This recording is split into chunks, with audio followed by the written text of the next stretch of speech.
getting into games. He'll try and not do that here against the Mets as Cora stands in. Alex Cora, the leadoff batter, left-handed hitter. There you see the 258 average for him. A veteran making the start at shortstop. And that pitch is in on the inside corner for a strike. Jeff Kellogg, the home plate umpire. And that's what Guthrie wants to do. Put that ball in the strike zone, hopefully where he wants it. Here's the 0-2 delivery. Fastball inside. And they all know Alex Cora because he played for the Red Sox for a number of years. Great fastball hitter. Real good shortstop. Great arm. Playing, of course, because Jose Reyes is out with the hamstring and calf injury. But again, you know, pitch count has a lot to do with it. 2 quick strikes doesn't put them away. Now you're getting back into more of a hitter's count. And now it's a fold. Yeah, so you go from 0-2, you know, down and away, but you have to try to come in, and that's why the pitch count gets up, and it's very difficult to pitch deep into the game pitching like that. Your stuff is good as Jeremy. Be a little more aggressive early on. Here's the 3-2 delivery on the way to Cora. He will pop that one up. Third base. Melvin Moore back, and he's got it. And on the 3-2 pitch, he's got him. And let's check in with Amber. Well, Cora was a perfect example of what Dave Tremblay was talking about with Jeremy Guthrie earlier before the game. He said, I want to see Guthrie put batters away when he has 2 strikes on him. He doesn't want him to throw a lot of pitches, especially in this first inning. Take a look at some of these numbers right now. Jeremy Guthrie leads the Orioles starting staff with the most pitches thrown on average in the first inning. He averages about 21 pitches in the first inning, and Dave Tremblay feels like that's giving him problems later in the game. So tonight he wants to see him work efficiently here on the mound. Gary? All right, let's see how he does with it. The pitch is going to miss inside, and Fernando Martinez, a 2-0 count. Martinez, one of the many call-ups on a much injured Mets team. And that one will be fouled away. The Mets come in 32-29. They are just 4 games out in the National League East, but they are having to piecemeal a lineup together seemingly every single night, as they have key players like Reyes out of the order. Jerry Manuel, it'll be his first year managing tomorrow. Swung on and missed. Manuel, before the game tonight, was asked about it. He said, I really haven't had time to think about it. But he said, I'll tell you this much. It feels like it's been 10 years rather than a year. 2-2 delivery, and that is foul, and it'll stay 2-2. Yeah, I mean, he said that every game you manage in the big leagues is about a month off your life, especially in New York with the expectations. I mean, this is a team that last 2 years they have lost the final day of the season. You know, last year he wasn't managing, of course, 2 years ago, but he was managing last year. I mean, they were terrific under him. 55-38 when he took over for Willie Randolph. And that is going to miss inside, and for the second time, a 3-ball, 2-strike count. So there goes the efficient batters. Yeah, you just got to watch Brad Bergeson pitch and realize how you got to get rid of him in a hurry. And got him. So Guthrie comes back on both hitters as he gets Martinez for his first strikeout. Great movement here and late movement. And Fernando Martinez, who's only 20, he just gives up on it. And again, 3-2. Boy, it's a tough count to hit in because you got to cover everywhere, up and down, in and out, breaking balls, change-ups, sliders. Here is Carlos Beltran. Beltran, a switch hitter, batting left. He is second in average in the National League. He has a 7-game hit streak coming in. He and David Wright are the 2 big bats in this lineup right now, and not too far behind Gary Sheffield. On base percentage of .437 for Beltran. That's 4th best. Shattered the bat on that one. And Dino makes the throw and gets the out. So a 1-2-3 inning for Guthrie. When we come back, we'll take a look at the starting lineup tonight against Pelfrey for the O's.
It has been spectacular in the last 2 games against Atlanta. The Orioles since May 1 are hitting .314, which is the #1 average in the majors. Here are the starting lineup for the O's, brought to you by Southwest Airlines. Roberts, Jones, and Markakis. Huff, Mora, and Scott. Reimold, Wieters, and Andino. Brian Roberts on a 6-game streak. Take a look at our PNC scouting report on Mike Pelfrey. Good stuff, but he's a sinker baller. He's got all the other pitches. But Dan Warthen, his pitching coach, said at the end of the night or the day, and this will be a night game, hey, it's about the sinker. He struggled lately, 0-2. Gave up 9 runs in one of those games. And then last year, when your pitching is hurt, they need him to go back and revert to what he did last year, where he was a winning pitcher with a low earned run average. He makes his first appearance against the Orioles. Brian Roberts against him, and that will be fouled away. Brian is now 2nd in doubles, 3rd in runs in the American League. The 6-game hit streak has boosted that average to .299, so flirting again with that 300 mark for Brian. And the streak's been a good one. He's gone 11 for 22, a .500 batting average during the 6-game hit streak. All of the Orioles got back into it on Sunday as far as getting hits concerned. Yeah, what everybody in the lineup, I believe. Yeah, Wigington, who played, got a couple of home runs. It all started at 7th inning on Saturday, where Atlanta didn't pitch well. Orioles took advantage of it, got some big hits, got some walks. Typical way of good offensive teams taking advantage of the situation. Pelfrey's slider is going to miss inside to Brian Roberts, and it is 2-2. Yeah, Mike Pelfrey's only 25, and he was really rushed to the big leagues. 9th guy drafted out of all the amateur players. That'll go to second base. Castillo will make the play over to first where Murphy is. Roberts retired, 1 down. Yeah, you're the 9th player chosen back in 2005, and you only get about 176 in the 3rd innings in the minor leagues, rushed to the big league. So again, it's all about the ground ball, and of course, not only the ground balls, but getting them at people. And the slower they're hit, especially on this ballpark, the easier they are to catch. Here's Adam Jones coming up. Adam is 5th in average in the American League, starting the day's play, as he's consistently been among the top 5 in that department throughout the course of this season. First ball hitting down the line in right. Church coming in, going out Murphy, and a nice play. Murphy had his back to the plate and had to get an angle so he didn't break his back on that, and there are 2 down. Let's take a look at the Mets defense. Martinez, who's their #1 prospect in left. Beltran, Gold Glover. Church, last year the concussion problems. He's back. Right, couple of Gold Gloves. Cora, Castillo. Murphy, who actually played a little bit of left field this year, but came up as a 3rd baseman. And then Brian Schneider. Had all kinds of injury problems early on. That's a pretty nice play right there, especially when the wind's gusting up to 17 miles per hour. It's blowing around here tonight. There are 2 down, and that will bring up Nick Markakis. Well, the one thing that Jerry Manuel said is that Daniel Murphy is definitely a lot more comfortable at first base than he was in left field. 0-1 delivery. Murphy's being much talked about, as this may be a 3-game set that decides whether he stays or goes. Murphy at first base, sharing time with Fernando Tatis, with Delgado out of there. They're not happy with the offense that's being put up there. The offensive numbers of their first baseman we'll talk about later, but it's virtually 0.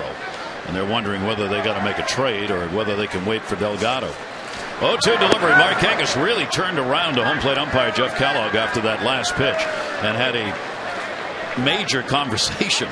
And Kellogg looked over into the dugout, as apparently there was something being said there about a called strike. 1-2 delivery. That is inside, and it'll go to 2-2 on Markakis. The Orioles are hosting the Mets here for the 5th time. The last time the Mets played at Camden Yards was 0-1. Last time these 2 teams played was 0-6. And the overall record for the Orioles, they have a 7-12 mark against the Mets in interleague play. Yeah, you're seeing a little bit of Jeremy Guthrie right here with Mike Pelfrey. He's trying to get and establish all his pitches in the first inning, and that's why we're going to get the high pitch count here. Some 3-2 counts, and I always felt when you go 3-2, you don't want to walk people, not with home run hitters coming up next. That one down to 3rd. David Wright running through, and held the bag. So each pitcher retires the side in order. In the first, we've completed one here at Oriole Park at Camden Yards. No score.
Enter by logging in at MassonSports.com. They play the Beatles between innings. I was looking at the notes for the Mets. Swung on a miss, David Wright. Paul McCartney's going to do another concert at Shea. They've added a third. They sold out the first two, so they've added another one. 0-1 delivery on the way. Fastball taken inside by Wright. Here's one of the game's outstanding hitters. Not just at the moment, but particularly at the moment, as he leads the majors in batting average coming into this game, and he's got a 10-game hit streak getting there. Well, you know, they always talk about young players, and there are the numbers that we talk about. Look at that average steals, but being 5-tool guys, you're looking at one right here. And for, you know, he's won a couple of Gold Gloves. He's only 26. He can hit for power. He can steal bases. He can hit for average. 309 average career coming into this season. Clearly is up that so far with that 364 number. And a good slider away, foul tipped into the mid, held on to by Wieters. Second strikeout for Jeremy Guthrie. Yeah, right here, a little extra. I don't know if it's a cut fastball, slider. Anyway, it ends up in the low 90s. And for Wright, who loves the ball out over the plate, and obviously if you're hitting what he's hitting, you can hit just about anything. But he just couldn't quite get to it. That is something David Wright will also do, and that is strike out. He is in the top 10 in the National League in strikeouts. One away, and Ryan Church coming up. Church in right field, hitting at 270. He's got 10 doubles, couple of home runs, 12 RBIs. He's been the right fielder on a regular basis. Pitch is taken inside. There are points in this lineup. Jim and I were talking about this before the ball game, where you just got to go after some of these Met hitters who are not hitting right now and watch out for the ones who are, such as Beltran, Wright, Sheffield. They're the three, but the rest of this lineup, Jim, you got a shot at getting outs. I mean, a good shot. Well, yeah. I mean, they hit very well as an average. Left center field, Reimold. 2 down. Tomorrow night, the promotion everyone's been talking about is here. The first 25,000 fans 15 and over. The O's Mets game are going to get the Adam Jones bobblehead. The unique feature, catching that home run that he robs while blowing a bubble. It's going to be a collector's item. We hope you'll be here. 888-848-BIRD or Orioles.com. That's tomorrow night for the Adam Jones bobblehead. Well, you make a great point about that. And you look at a lineup, I mean, every time you pitch, and you know who's hot, who's not. Gary certainly knows about that. If you watch tape with Sheffield, now, you know, he's been hot. I mean, he's 6 for 13 against the Yankees with a couple of home runs. And normally he likes the ball out over the plate. But I think he's become, and you can look at the numbers, he only has 5 base hits to right field, 22 to left. He's become more of a pull hitter. He is 40. Now, he's one of the 25 guys that have hit 500 home runs. He's got 506 lifetime. When he takes that pitch, that's usually going to be a helicopter right there trying to hit it all the way up to Towson, which is north of here. Now, he has a right knee problem that's been much talked about. He was supposed to get an MRI, or at least that's what everybody said today. And then yesterday, the Mets announced, no, he's not going to get an MRI. He feels fine enough to play. And there's been no explanation why first there was, then there wasn't, except that Sheffield himself told Jerry Manuel, I'm good enough. I can go out and play. I can DH. And Jerry Manuel said before the game, I got to rethink how I use Gary Sheffield once our interleague play is over. I've got no problem putting him out there as a DH, playing him in all the games. But once I have to play him in the field again, I'm going to have to rethink it. Good pitch as he got him. So Guthrie starts out strong. Bear in mind, 27 runs off him in the first 2 innings. None in these first 2.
Trip at Southwest.com and by PNC. PNC leading the way. The New York Mets come in to face the O's, first in average, 6th in runs. They are 6th in slugging and 1st in on-base percentage. Their home runs are 14th in the 16 teams in the National League. So for them, it's about getting on and moving people around. Aubrey Huff, pitching-wise, they are 7th, right in the middle of the pack in ERA in the National League. Mets have given up the 6th fewest home runs as a staff. Aubrey Huff's got a 3-game hit streak. Aubrey on the ground ball to first base, played by Murphy, and 1 down. Mora and Scott to follow for the O's here in the 2nd inning.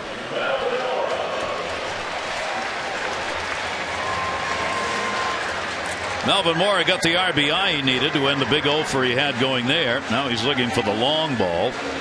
Melvin has not had a homer in 31 games. His longest homerless streak is 43.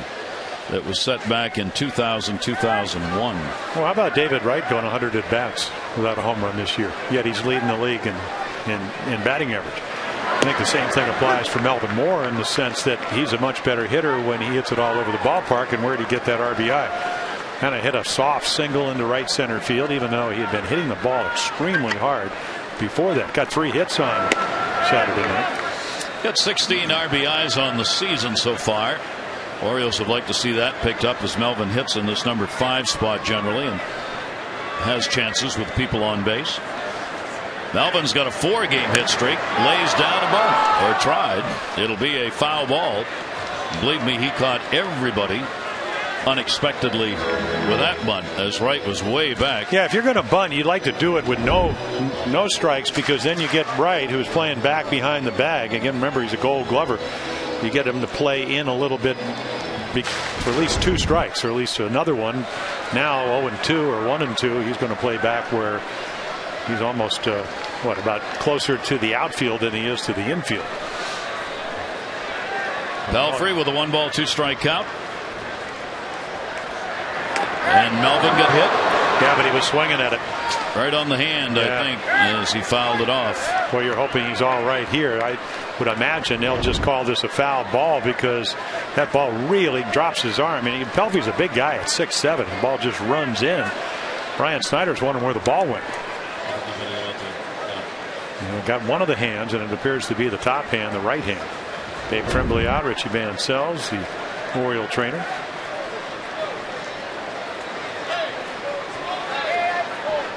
That's got some mighty movement on it when you get a ball where you take a swing that hard and still get hit on the hand with it. I think a lot has to do with it. Yeah, you have a guy that's 6'7" who has that running 2-seam fastball. We talked about being a sinker ball, and then you have a 2-strike count where you're trying to guard. So you're anticipating I have to cover everything. I got to cover down and away. And Chris Wigington with a couple of home runs. He played third when Melvin took Sunday off. He was kind of complaining to Dave Tremblay. He said, I was red hot and I didn't get to play. You want guys complaining like that. Really, Melvin, I guess, wants to stay in. He's putting the glove back on, but the problem is like that hurt when he was touched. Yeah, that's his throwing hand. So it's going to be something you're going to have to monitor. And then, of course, if you're Richie Mansell, the Orioles head trainer, you're wondering, okay, is it starting to swell? Do we have to get ice on it? Do we need to take an X-ray to see if it's broken? The umpires are meeting. I think they're talking about whether or not that should be a hit batter or a foul ball. The call was foul ball, but Jeff Kellogg asked for Tim Timmons and Rob Drake at first and third to come in and talk with him about it as to what they saw. Moore is going to try and stay in. Well, now I'm wondering, are they going to call him out because the ball hit his hand and didn't hit the bat? I think that's what's going to happen. Yeah. Of course, I don't know if the out was ever put out. I mean, the ball is live. Yeah, they're going to call him out. Now, he may say the ball got my finger and the bat. I don't know if we can see that. So he's pointing to where it hit on the because otherwise you're out. Even though I'm not sure that Snyder, that's why he was looking around. If we went back and looked at it, Brian Snyder's looking where the ball is because the ball's live. Jeff Kellogg is trying to explain that now that we've had this little parlay down the first base line, and then here comes Tim Timmons at first base to tell him, you know what, you're out because the ball hit your hand, not the bat. And Melvin saying, and Dave Tremblay, no doubt, hey, it hit both of them. So let's see. Let's see with our X-Mo. Can't tell. Nope. Fans just want the game to get going. Jeff Kellogg is the crew chief, and he is the home plate umpire. Dave Tremblay's going pretty good with him right here on what that call was. Melvin's insistent that the ball hit the bat, and he's trying to show them where it hit the bat. It's been a tough couple of weeks. Endy Chavez jumped for one of the balls he hit. They called it interference, didn't get the home run, even though it was interference.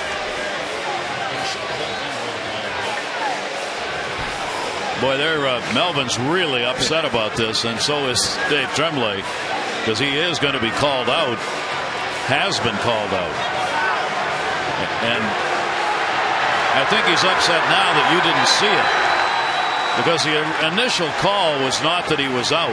It was only after the conference of the umpires, which is fine. The umpires should do that to make sure they get it right.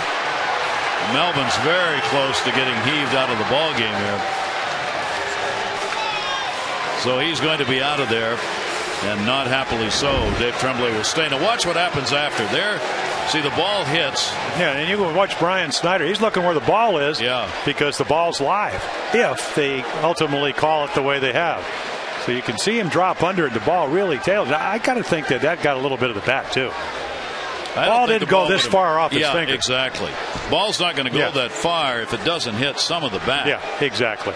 And You know, again, the only thing that you can, obviously, if you're for the Mets, you love this call. If you're for the Orioles, you have to say at least the umpires came down the line and conferred. Pelfrey's going to take warm-ups here while he waits, as Dave Tremblay is still out there. So rather than being a foul ball, it's just a swung-on strikeout. And Moore is retired for the second out, and Pelfrey will get his first strikeout of the ball game. Yeah, I doubt if you can foul one off your finger almost into the wells by the dugout and still be playing. You'd have to have brass knuckles under your glove.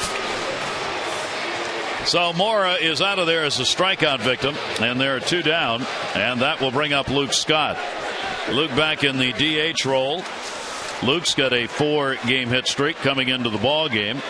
3 home runs in the month of June, in which he's hitting .286. Pelfrey's delivery to him is in there for a strike. A substantial delay there while the argument went on, and he's questioning the called strike. Jeff Kellogg, it looks like, behind home plate, is going to have one of those nights. Only in the second inning. Nobody's happy. Here's the 0-1 delivery. Big cut, and 0-2. Well, it's about execution. I mean, Luke's got about as good a fastball hitter as there is in this lineup, and then Pelfrey's just 2 for 2 on the inside corner. And that's what Luke's upset about now. He swung at that even though he didn't want to, because after the first call he figured that pitch is a strike, even though I don't think it is, so I got to go after it. Here's the 0-2 delivery by Pelfrey, and that's up high, 1-2. Well, you know that a lot of times that umpires will dictate what hitters have to swing and what they can't, and obviously what pitchers can throw for balls and what they have to throw for strikes. So always. Is that ever not the case? No, you're right. But I mean, what I'm saying is you'd like to have it established early, even if it's, I mean, even if, you know, some umpires are pitchers, umpires, and some are hitters. But at least establish it early so everybody knows, and then be consistent. Luke Scott was looking back on that last one because it was pretty close to the first one. 2-2 delivery on the way. Pelfrey stays inside, misses with it, and he goes full. 3 ball, 2 strikeout, no score, bottom of the second inning. As the Mets coming in after being just run over by the Yankees in their final game on Sunday. They have won 4 of their last 10. That one in the air, left center field, going back near the wall. There's room. Martinez is there, and he's got it. So 6 in a row retired by Pelfrey, and no score after 2 here at Camden Yards, and Melvin's going to stay in the ball game.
Guthrie goes back to work, and Daniel Murphy is at the plate.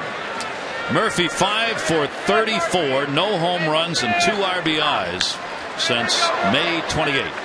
Those are not good numbers, and they are one of the reasons why the discussion continues on what the Mets are going to do at first base.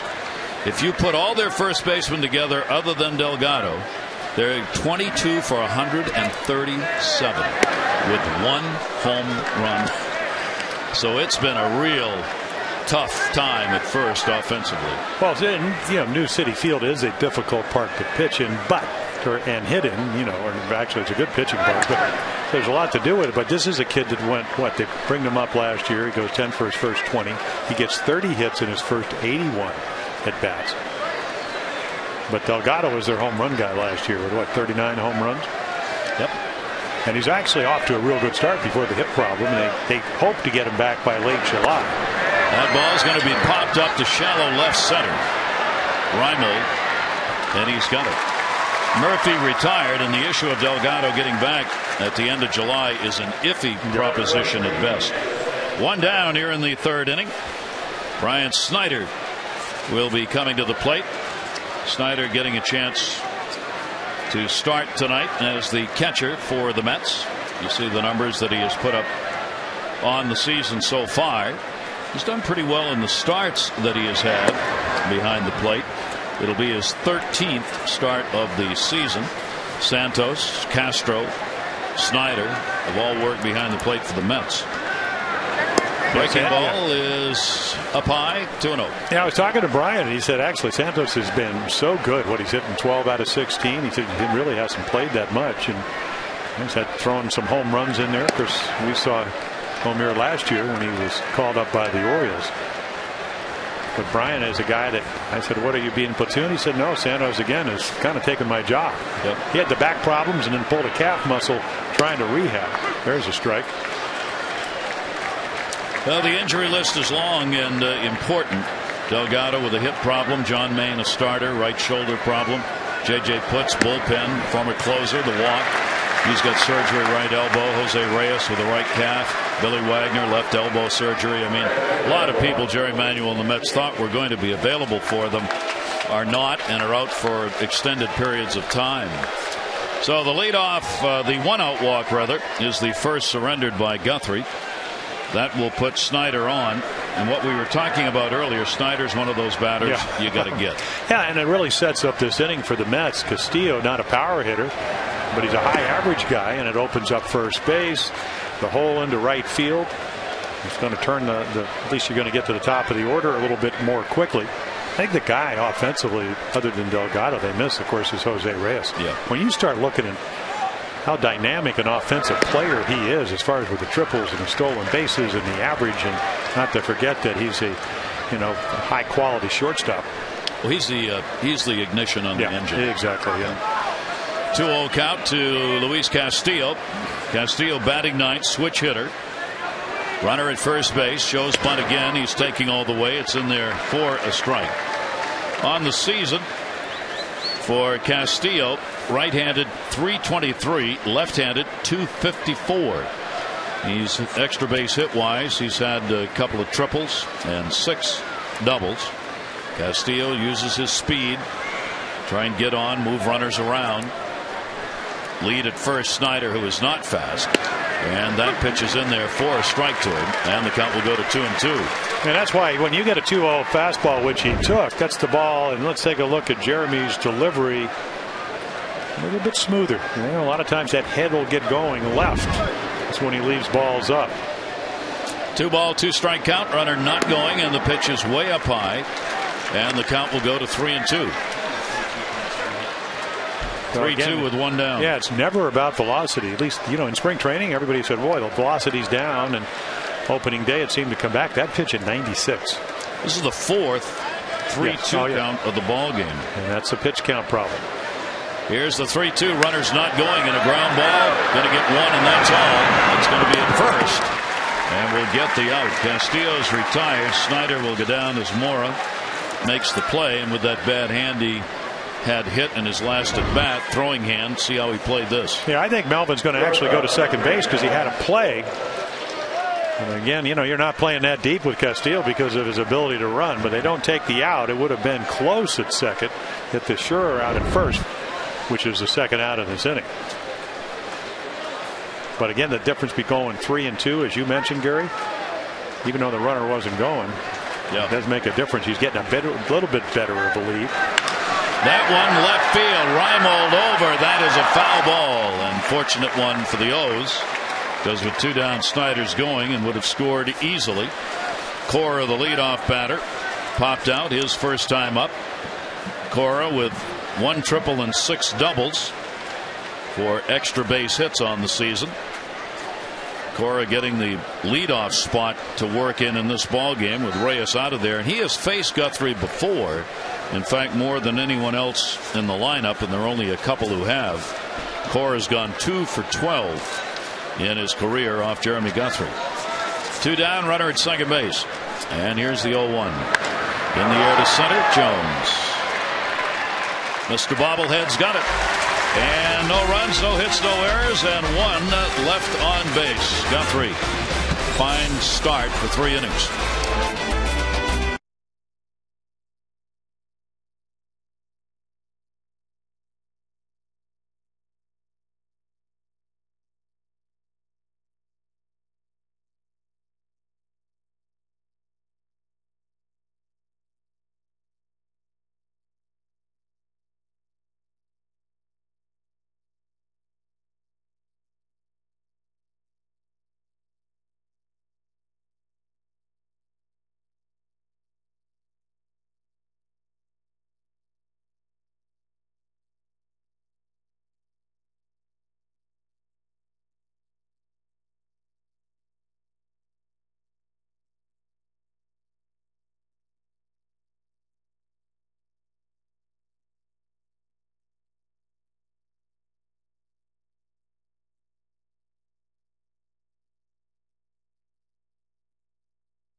Including 1 prime game. First 500 fans who purchase 2 seats get the autographed photo of Nolan Reimold celebrating the walk-off homer. You get 4 seats. You'll also get the autographed picture of Matt Wieters getting his first major league hit. For details, 888-848-BIRD or Orioles.com. A couple of collector's items right there that down the road, folks, you might be mighty happy to have. Here's Nolan Reimold. 6 in a row retired by Mike Pelfrey, the 25-year-old right-hander. Reimold will take it on the outside corner for a strike. We're in the bottom half of the 3rd inning. Nolan at .287 on the season, played straight away. And the slider will miss outside. 1-1. Reimold hitting .300 here at Camden Yards, .278 on the road. 4 of his 7 home runs have been hit here at home. 1-1 delivery, that slider, and that's the thing he doesn't do as a young player. Chase that slider that's just off the plate.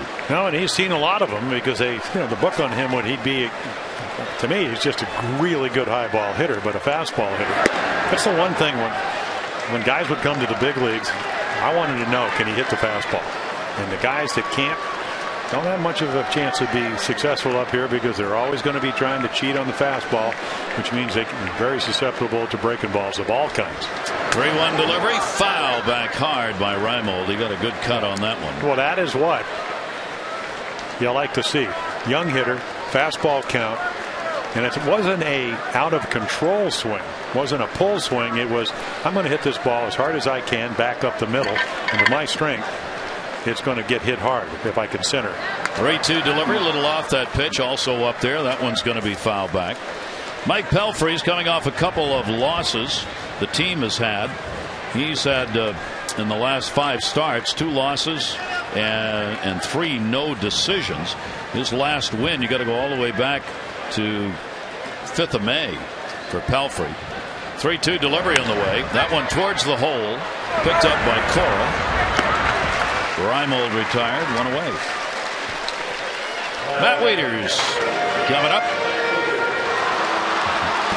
The fans on hand to watch a young player grow. Wieters still looking for that long ball and trying to get the average up. He's had a chance to think about things, chance to rest some games, but as this season rolls along, he's going to be playing more and more and fewer and fewer days off. Couldn't believe today, I added it up, there are 99 games left in the season. You just kind of get under that 100 mark. That happened awful quick. Yeah, well, it did. 1-0 delivery, that'll be fouled away, 1-1. And now we're not going to hear a lot of the managers where their teams are underachieving, for whatever the reason is, saying, we do have 100 games to go. So it'll now be 98, 97. You don't have 100 games left, and you're in trouble. And if you do, we're going to have to anticipate a playoff. 1-1 delivery on the way. Pelfrey gets a called strike on the inside corner, 1-2. That's why the Mets are concerned. Can they afford to go with what they have at third base, which has been nothing offensively, for another till the end of July, and hope Delgado comes back inside? Or do you make a deal? And Aubrey Huff's name has again been thrown into the pile regarding that, and so is Luke Scott. Well, yeah, I think that, Huff's going to be a free agent. He's played very well at first base. We all know he's a terrific hitter. That one towards center. It'll stay up. Beltran is there, and he's got it 2 down. Yeah, I tell you what, you pencil Aubrey Huff in your lineup every day. It's going to help certainly going to help your offense and not hurt your defense. And that new ballpark is very pitcher friendly, as we mentioned. It'll be interesting to see the decision they make. Right now, the Mets are willing to just kind of ride it out. Don't you think a bigger question is Philadelphia going to come up with some pitching, especially starting pitching, because we know they have a good team. They've beaten the Mets on the last weekend the last 2 years, and of course the Phillies won the World Championship last year. Andino up will take a strike. Well, you can see our PNC scouting report that Pelfrey, he's just got a very good sinker. 29 double plays. That's the all-time Met record. The guy record he broke, that was 29, was Walt Terrell, and I guess the connection is that the hitting instructor Howard Johnson, how did he get from being on a World Championship with the Tigers in '84 to playing with the Mets in a World Championship? Walt Terrell. Yeah, he was traded for Walt Terrell, and he's the hitting instructor with the Mets now. And of course, he had a couple of 30 years. 1 ball, 2 strike count, and Robert Andino, who has played exceedingly well at short, both in the field and at the plate, hitting .257, and anything .260 and over from Andino at short is going to be more than acceptable offensively. 1-2 delivery. Pelfrey trying to come inside. Pelfrey, the proof of the sinker, not only the ground balls but the no fly balls. He's only allowed 24 home runs since 2006. It is the fewest in the majors over that time span. That's when he came up. That ball lined to short. Easily handled by Cora. 9 in a row retired by Pelfrey. Pitchers duel underway. Nothing through 3.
Rapid Rewind. Well, Jeremy Guthrie awfully good and struggling early on. 22 of his 49 runs coming in the first 2 innings. Not tonight. In fact, we got 2 guys pitching no-hitters here tonight, and you've seen all the pitches. And the pitch that has really hurt him, the slider, has been very, very good tonight. AT&T, the nation's fastest 3G network. AT&T, your world delivered. Guthrie at work here. And the pitch will be taken up high. It'll be Martinez, Beltran, and Wright for the Mets. Second time through the order. And we'll take the pitch. The youngster who was called up from AAA ball, played 42 games there, was hitting .291, 8 homers, 28 RBIs in 42 games with Buffalo in the International League, and was leading the International League with 25 extra base hits as of May 26. Now getting some time in here at the major league level because of injuries and making the start in left field. Yeah, he's going to get a real good pitch to hit if Jeremy can throw a strike, because you got Beltran and Wright coming up. He did, and he fouls it back, and this will be the 5th 3-2 count of the ball game for Jeremy Guthrie. And again, he's going to get another pitch to hit. Exactly what we talked about earlier is when you look at your lineup and you have the 5th best average guy coming up next with the leading hitter in the National League behind him, and they walked him. So it is a leadoff walk, and the second walk surrendered in the ball game. Martinez on with it. This lineup, you've got Cora left-handed, Beltran is a switch hitter, Snyder is left-handed, Castillo is a switch hitter. Actually, though, it's the right-handers who've done more damage against Guthrie, hitting at .309. Left-handers .259. We talked about how Pelfrey has not given up home runs. It's exactly the opposite for Jeremy, of course, as he is right now on top in the National League, having surrendered 16 home runs on the season. Yeah, Guthrie has given up 8 home runs to righties, and Pelfrey hasn't given up any yet this season. 1-0 delivery. That is going to miss. Carlos Beltran now ahead on the count, 2-0. He grounded out his first time up. There you see the 1 and 2 marks in the National League belong to Mets. Wright and Beltran are 1 and 2 in batting average. Guthrie looking over. Beltran will foul it away, and the count will go to 2-1.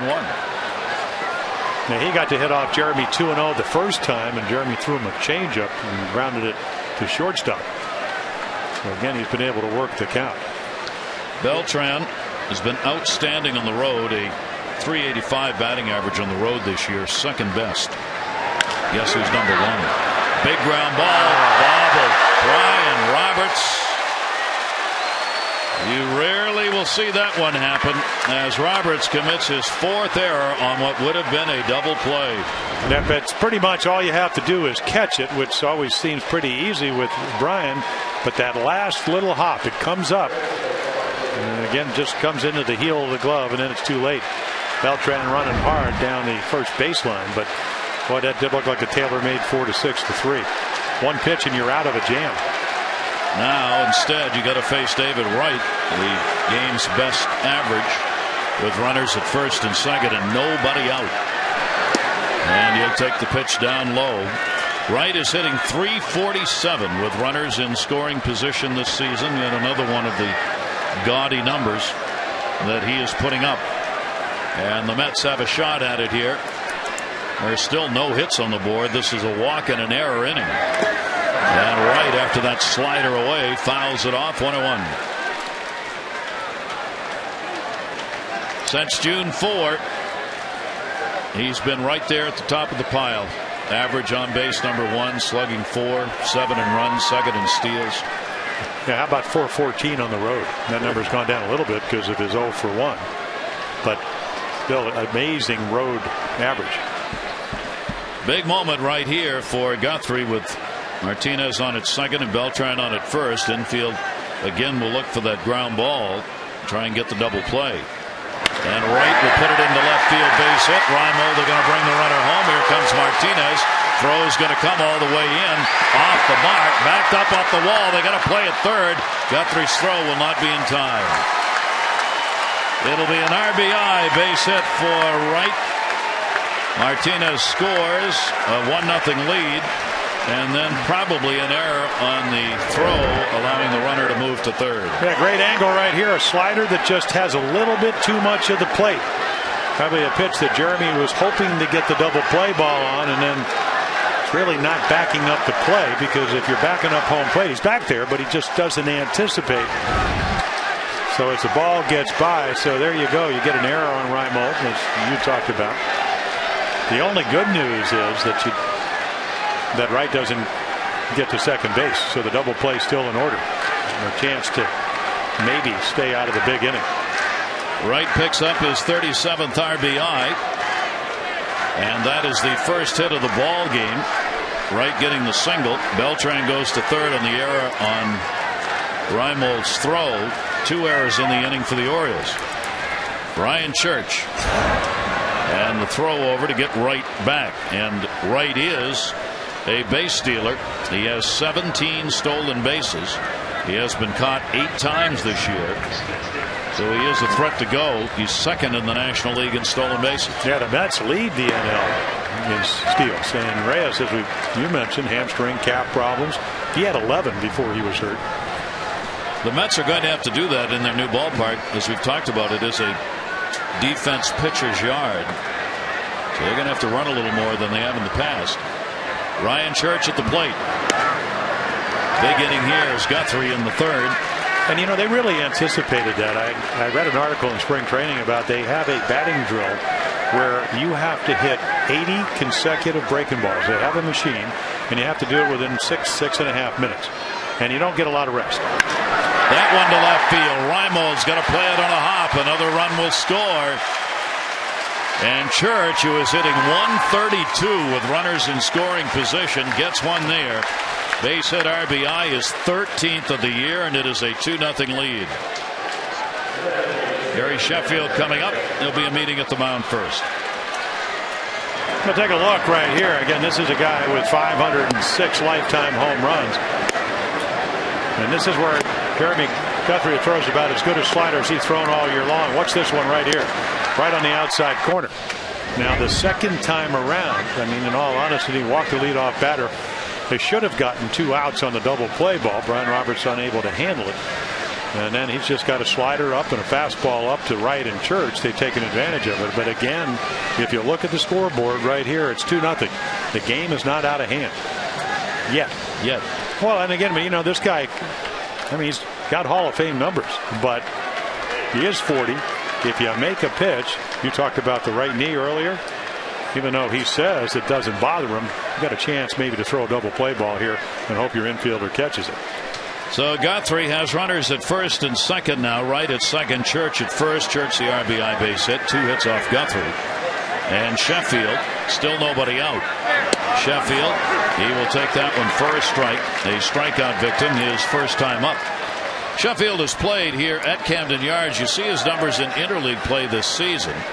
He only hit .214 with the Tigers in interleague, but he's way up there with the Mets this year. Foul back. See, that's the Camden Yards. He's had a .282 average. He has hit 6 home runs in this ballpark and has 23 RBIs here. Yeah, now what, 18 total against the Orioles? But right again, I think at 40, a little bit more aggressive on the ball in. I mean, he swung at a ball about 6 inches inside right there. 0-2 count. And Sheffield's going to get a base hit the other way. Coming to third, David Wright. He'll stay there. And the bases are loaded as Markakis gets it back in. They were playing Sheffield the other way to pull, and he put it into right field. Well, Gary, what Jeremy Guthrie said is that, I said, boy, you got to relax. And he said, it's not about relaxing, it's about executing. So he strikes him out the first time. Now 0-2. You couldn't have thrown a slider that stayed up more than that. And again, second time through the order, we talk about it. Reality is good hitters adjust. And again, Sheffield Hall of Fame numbers. He took that high slider, and how many times have we seen over the years drive the ball the other way? So now a real battle as Murphy stands in. He flied out to center field his first time up. There's still nobody out. 2 runs are in. Bases are loaded. Rick Kranitz has already had 1 visit here this inning to meet with Guthrie. Murphy, a 1-0 count, will have to wait. And we've seen the same velocity. We've seen him mix up his pitches. The difference between here and the fourth, yes, there's an error. There's a base on balls. And all of a sudden the quality pitches have stopped a little bit.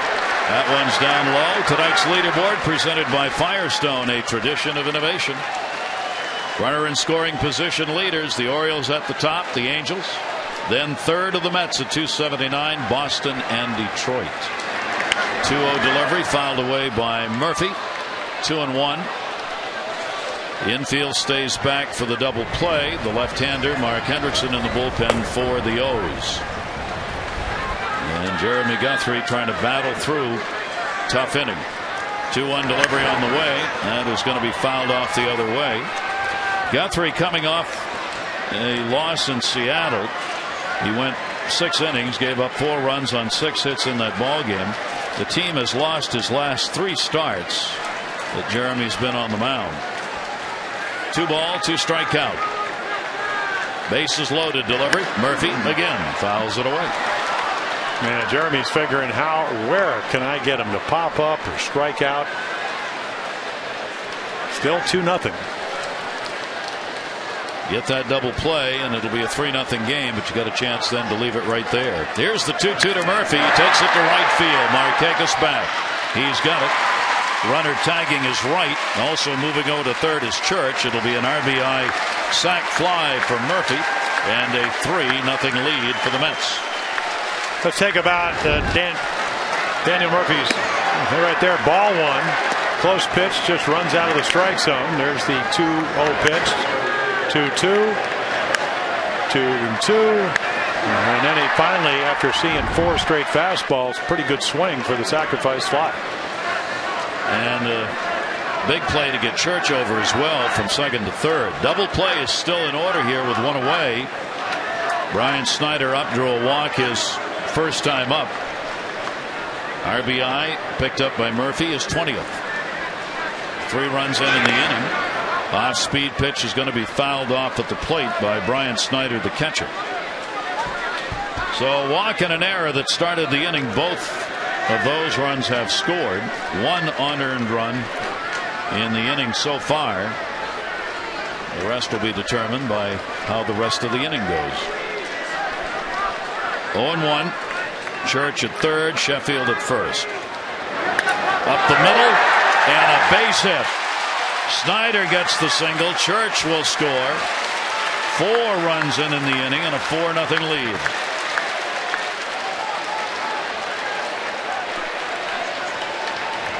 Take another look. We talked about execution. Wieters glove outside. Ball stays up and Jeremy just can't get the glove down. We talk about trying to turn a double play. Very difficult because this ball hits so sharply right through his legs. Only the 6th RBI for Brian Snyder on the season. The 8th player to hit for the Mets here in the 4th inning is the number 9 hitter, Luis Castillo. Castillo grounded out his first time up, first and second, still only 1 away. Guthrie came in with a 3.94 ERA at home. That one lashed down the line. That will be misplayed, but only slightly.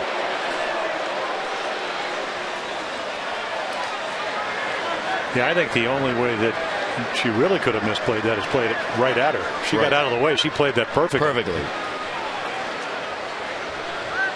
2 on, 1 out. 1-1 delivery. But you're seeing how many balls in this inning. And again, to his credit, we're talking about Jeremy. He did make a great pitch to at least get a double play. How many balls since then have we seen right in the middle of the plate? And so it's really pretty much not about velocity. At least this inning has been about location and some pretty good hitting by the Mets. 1-2 delivery. Castillo a ground ball towards short. Andino, there's one. Roberts hustles it over, and they get the double play. But 4 runs scored on 4 hits, 2 errors, and a walk, and the Mets take a 4-0 lead.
raffle beginning in the 6th inning of each game. Located inside Gate D at the Orioles Reach community booth on the lower concourse, prices start at $30 and all proceeds benefit the Orioles Charitable Foundation. Every home game, baseballs from the 2009 season, sometimes even from that day's game, will be for sale. So stop by the Orioles Reach community booth to pick up a special Orioles memento and help the Orioles Charitable Foundation. Gary? All right, great cause, Amber. Cloudy night here, but a pleasant night, unseasonably cool, 68 degrees at game time. Now the Orioles will have to battle back as they are down 4-0 going to the bottom of the 4th inning. Orioles have yet to have a base runner as Pelfrey has walked none, struck out one. Brian Roberts grounded out his first time up. Roberts will take that one to left field. Martinez makes the running catch. The wind will knock down some of these balls tonight. It seems to be, it feels like it's blowing in. It's blowing into the booth there, so behind home plate, even again, though it is swirling. Well, yeah, the flags they look like they're coming this way. So again, there's so much swirling with the warehouse and some of the new buildings in the area. Very cool night, and not one of those nights where the ball is likely to carry particularly well. Here is Adam Jones. He popped out his first time up in the ball game. And on the top of the scoreboard, the late Elrod Hendricks always say, well, wherever the noses are facing, that's the way the wind's blowing. Trouble is, they're always pointing in two different directions. Yeah, well, that's what they just can't get their act together up there. And now they're kind of spinning around and swirling up there on top of the scoreboard. That is a strike on the outside corner, and now they've changed the rule here. In the runs in that 4th inning, there were 4 runs, 3 earned runs. They announced 2. There you see the birds in the scoreboard. See, okay, staring right at one. Yeah, they're pointing. Maybe we're having a conversation. I don't know what they're doing, but so if that tells you which way the wind is blowing, we're in trouble. Now that flag is always right because it's way up on top of the tower in downtown Baltimore. Fouled off. Well, you're right, but when we go to Texas, the wind, when they always say down there, when the wind is blowing in, it's actually blowing out. I think that Fenway Park's a little bit like that because some of the ballparks have those big backdrops, and they've added, like in Fenway Park, they did the 406 club, so the wind actually comes in and then swirls out. 1-2 delivered to Jones. Slider away. Pelfrey takes the count to 2 balls and 2 strikes. Thinking of an ice cream cone when you talked about swirls. So that's what you're thinking about tonight? No, just it's that okay. moment. It's gone. It's gone now? Yeah, mine was swirling. Okay. 2-2 chop foul at the plate. It'll stay that way at 2-2. It's all right to have an ice cream on a summer night. Yeah, this is kind of like This isn't a summer night. No, it is, but it isn't. It is by date, but not by temperature or by feel. Jones trying to get it going here. Mel Hammond of the USA Today, who writes for sports column, he said it is cold. I go, come on, Mel. That bad. No, that's 2-2 to first base. Murphy will take it to the bag. Well defense again. The ground ball. Ball hit pretty sharply. One thing about Adam Jones, watch him go out and cover that outside corner, but again the ball out of the middle of the plate, and when talked about sinker baller, there's another ground ball. Pelfrey's got to work in here in this game, much like that youngster has it working. Got my mojo. Whoops. Sorry. Here's Nick Markakis. And a breaking ball to him. Markakis grounded out his first time up. Nick on the homestand, 6 for 24. Got a couple of doubles, 2 runs scored. Orioles are 3-3 so far in this homestand, with these 3 games to be played against the Mets before they move on to Philadelphia, with interleague play continuing in one of the bandboxes of baseball. 1 ball, 1 strike count. Markakis to left field, and that takes care of the no-hitter. Martinez over to get it. The first hit off Pelfrey comes with 2 down in the 4th inning. Yeah, Mike Pelfrey finally gets a ball up in the strike zone, and Nick Markakis notorious to hit the ball to left field, especially if you throw him fastballs, and that's exactly what he does. So Aubrey Huff will stand in. The 5 home runs Pelfrey's given have all been hit by left-handers. Left-handers hit him at 299, 270 by right-handers. And a discussion here as Pelfrey wanted Brian Snyder to come out. Aubrey Huff with the 3-game hit streak, 2 for 5 and an RBI in the ballgame on Sunday against Atlanta to continue the streak.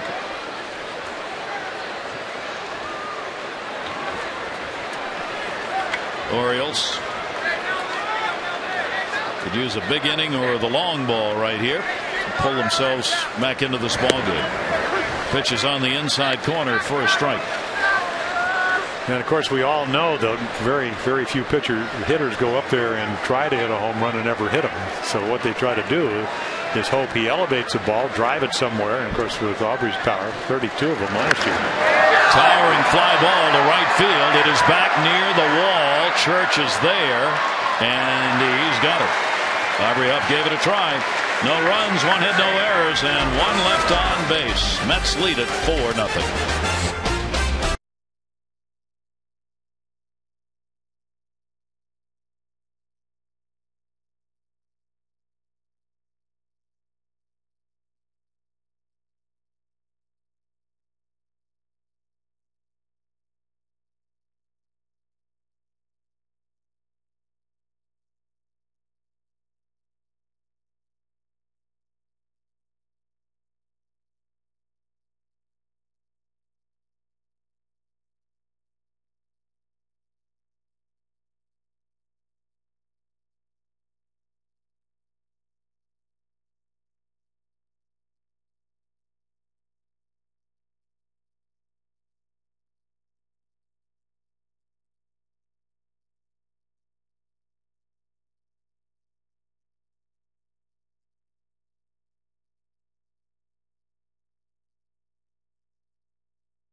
Is brought to you by Southwest Airlines. Book your next trip at southwest.com.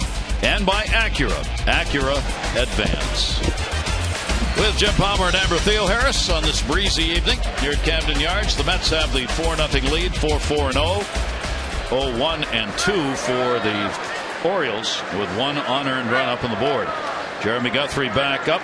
Cora, the leadoff batter, the only Met not to hit in the 4th inning.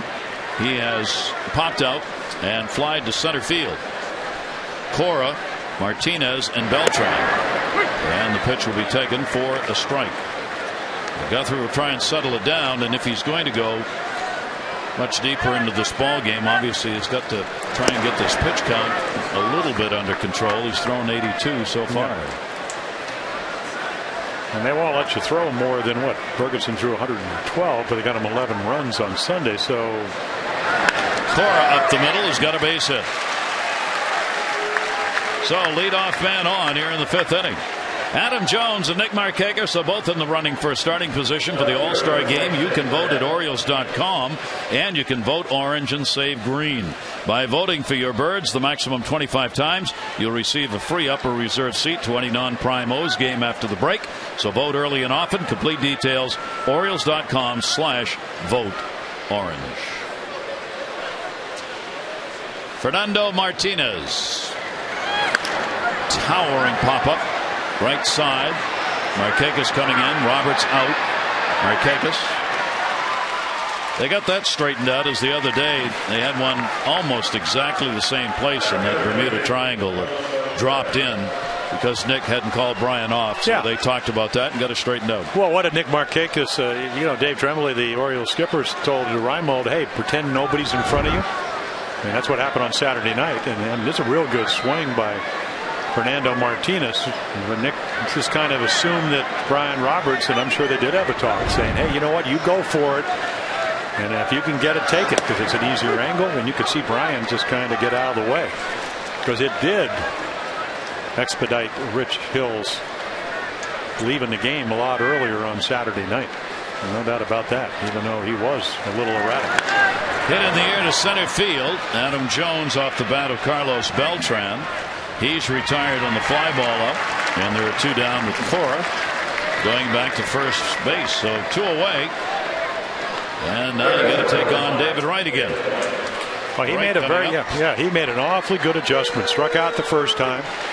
He hit a slider the last time into left field. It wasn't a horrible pitch. It just looked like, again, maybe this is why, as you mentioned, he's got a lifetime average at 309, and he's leading the league in hitting because he makes awfully good adjustments. He does that. 2 down here. And Wright shattered bat, pops it up behind second, and Dino is there. And whenever you get Wright, it is a big out. No runs, 1 hit, and 1 left on base from the inner harbor across to a famous sign.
As Guthrie does settle in the 5th inning and gets the side out. Now it's about the Oriole bats, and the last thing the Orioles want to see after what they went through for 12 days is any kind of reversion back, and they want to continue what happened against Atlanta in the last 2. Well, you're right, but again, and I think everybody talked about it since I got in the game, and that's a long time ago.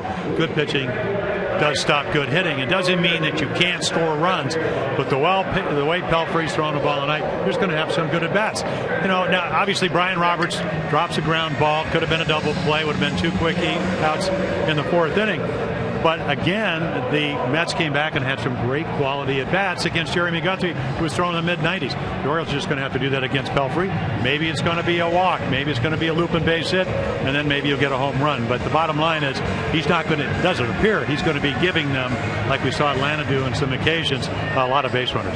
And don't forget, he does not give up home runs. So if you're going to get runs against Pelfrey, they're probably going to have to come from picking up multiple base hits in the same inning. You're going to have to have good at bats, maybe lay a bunt down, just get on and try and get things moving against him and get him back into the stretch.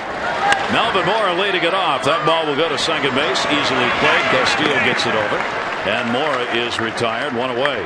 But right now, Pelfrey's got the Orioles just pounding the ball into the ground here. He's really piling up those ground ball outs. Mora down for the second time, 0 for 2. Pelfrey has walked none, struck out 1 in the ball game. Luke Scott, one of the few fly ball outs, flied out to left field in his only at bat. There have only been 4 fly ball outs in the game. The 1 strikeout, and the rest have been on the ground.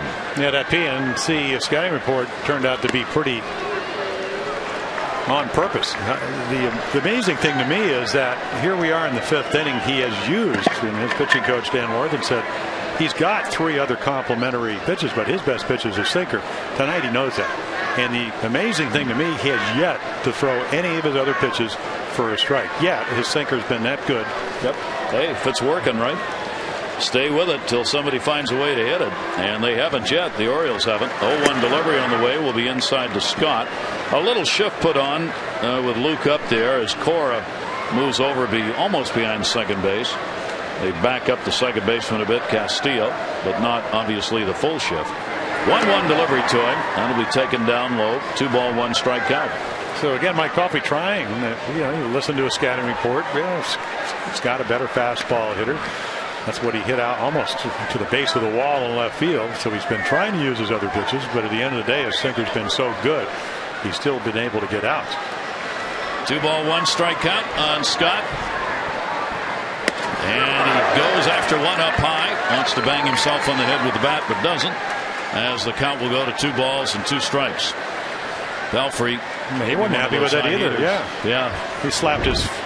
So he's trying to throw a sinker. You can see where the target is. Brian Snyder moving down and in. Ball runs up and away. But again, he threw it well enough to get it by Luke. 2-2 delivery to Scott. Ground ball down to first. That'll be in foul territory. Well, just imagine if you're playing, if you're one of the Mets defender tonight, this guy's putting the ball on the ground. Well, he has had some deep counts. But again, you got to figure it's going to be hit on the ground at Meek. Or at least there's a chance of that. You're on your toes. Belfry, 2 ball, 2 strike count, and it has it in cruise control for the moment. And Luke Scott will lift it the other way, and it will go foul. You know what happens when you get into these zones? Until somebody does something, there's no reason not to be confident that you're going to be successful. It could be, again, it can take an extra base hit and then a looping single, or as you mentioned, somebody bunts the ball or you walk somebody and next guy hits a home run. That one by Scott, taken in the air to right field. It is on the warning track, but it'll be handled by Church. Scott is retired, and there are 2 down here in the 5th inning. The only Orioles hit a single by Nick Markakis in the 4th. And what kind of at bat did that take? It took a perfect at bat where he threw him a fastball away and he went with it. It looks to me, and we talked about the wind, that this is one of those nights where Camden Yards is going to play big. Ball doesn't seem to be carrying. Nolan Reimold will take the pitch inside for a ball. There are 2 down. Orioles trying to disrupt this pattern that Pelfrey has going right now. Reimold on the fastball that was away fouls it off, and a 1 ball, 1 strike count. Nolan coming in, hitting 6 for 20 on the homestand. And back inside, and had a chop it foul. He grounded out his first time up. The Orioles' errors that have been committed this season have seemingly been so costly. They've led the league in unearned runs surrendered. There's 1 in this game, but that was a big error in the 4th inning, at least to this point. What looked like a double play and would have cleared the bases, nobody out. Instead, there were 2 on with nobody out, and from there the Mets got 4 runs. 2-2 delivery on the way, and that is taken down low, and Reimold forces a 3 ball, 2 strike count. Yeah, and you go back to that inning. Obviously, didn't want to walk the 20-year-old rookie when we talk about Jeremy Guthrie, but he got Beltran, again, second in hitting in the National League, to hit a potential double play ball. 3-2 delivery, foul back. And then the problem is that you try to pick up your teammate, but you're right into the heart of their lineup, not the first time through the order, but the second. And that's where the Mets made some great adjustments, and Jeremy didn't make good pitches. And the Mets took advantage of it. Yeah, they really did. They got 4 hits in the inning. They were all singles. 3-2 delivery on the way. Reimold fouls it away. The Mets are interesting in that they are one of the teams, 75% of their runs are scored on plays, hits other than homers. 75% of their runs are not off home runs. Swung on and foul tipped. The other teams, the Dodgers, kind of surprisingly, are the #1 team in that department, followed by the Pirates, Giants, Angels, and the Mets on the lowest percentage of runs that come from homers. And I think a lot of it has to do with Jerry Manuel, again, who took over for Willie Randolph, anticipating that with a new ballpark, because it's a pitcher's park. And again, we go back to that hitting drill, the 80 breaking balls in a row, where you have to hit it to the opposite field in about 6 minutes. And that was designed. They bring the machine on the road because situational hitting the ball the other way, advancing runners, important for this ball club. And a good job by Reimold to draw the walk here with 2 down.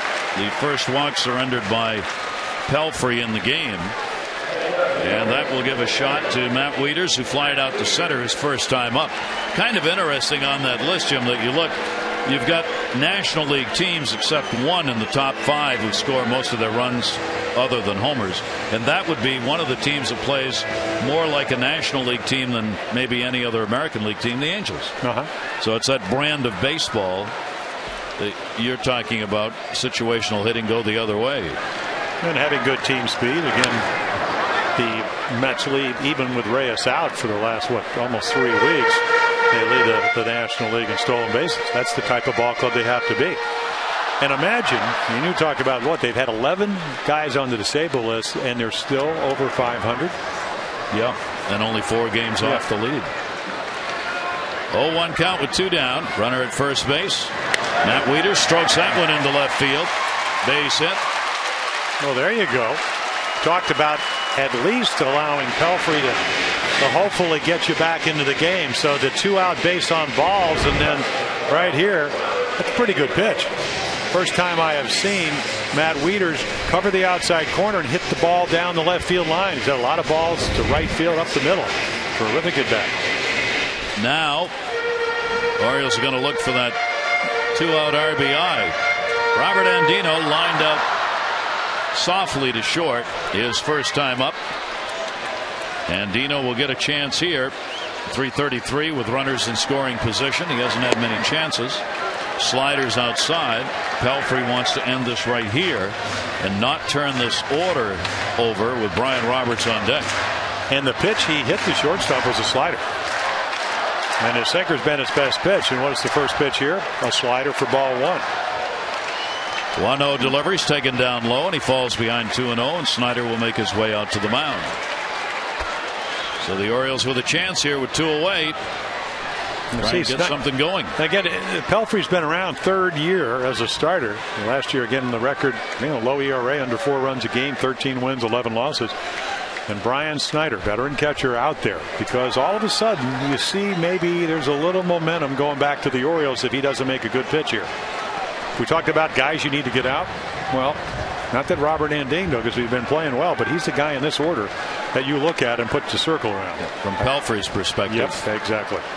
2-0 delivery on the way, and he falls behind 3-0 on the number 9 hitter. Because all bets are off if you walk Andino to get to Brian Roberts. There's Roberts waiting, hoping. And you think he doesn't want to atone for that error back in the 4th inning? 3-0 count. Andino, he'll be taking, and does. Fastball in there. You would actually think that he would be taken here too. Only 2 extra base hits all year long. And even though the averages come up, and he's played a terrific shortstop. Really smoothed out his play, as we were talking about earlier. 3-1 strike count. Runners on first and second base, and he draws the walk to load the bases. So, having walked no one coming into the inning, he walks 2 here in this inning, and that will bring out Dan Warthen, the pitching coach, to have a word with his starter. Bases loaded, 2 down, and Roberts coming up. Pelfrey has taken the Mets pretty deep in ball games that he has started. He's good at getting some innings under his belt, at least 5 and 10 of the 11 starts that he's made this season. He's working here in the 5th inning, so it's not as though he hasn't gone deep into ball games, or at least what's considered deep in this day and age. Yeah, he kind of certainly has the stuff to do that. And the sinker being the most important pitch. I mean, he's not in the Roy Halladay class, but they are similar pitches where they're both big guys.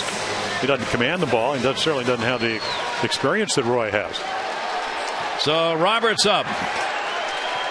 He has 3 on here, and Reimold, Wieters, and Andino. He takes the first pitch. It is a strike. He has grounded out and flied out in this ball game.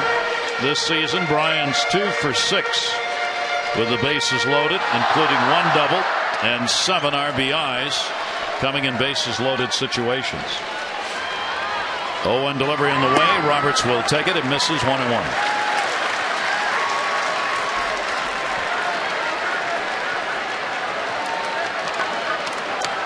Pelfrey has given up only singles, and only 2 of those. 1-1 delivery on the way. Almost looks like he's aiming a little bit there as the count goes to 2-1. I thought that about maybe 2 hitters ago. Well, we talked about everything's going really smoothly until something changes, and the base on balls has been the difference in this. It has created a situation where with one swing the Orioles can get back in this game. 2-1 delivery on the way, and that'll be fouled away. That's the one Roberts wanted. He turns around in disgust. Count goes to 2-2. Brian felt he had a pitch there that he could do something with. That ball was thrown well because it had a lot of late sink on it.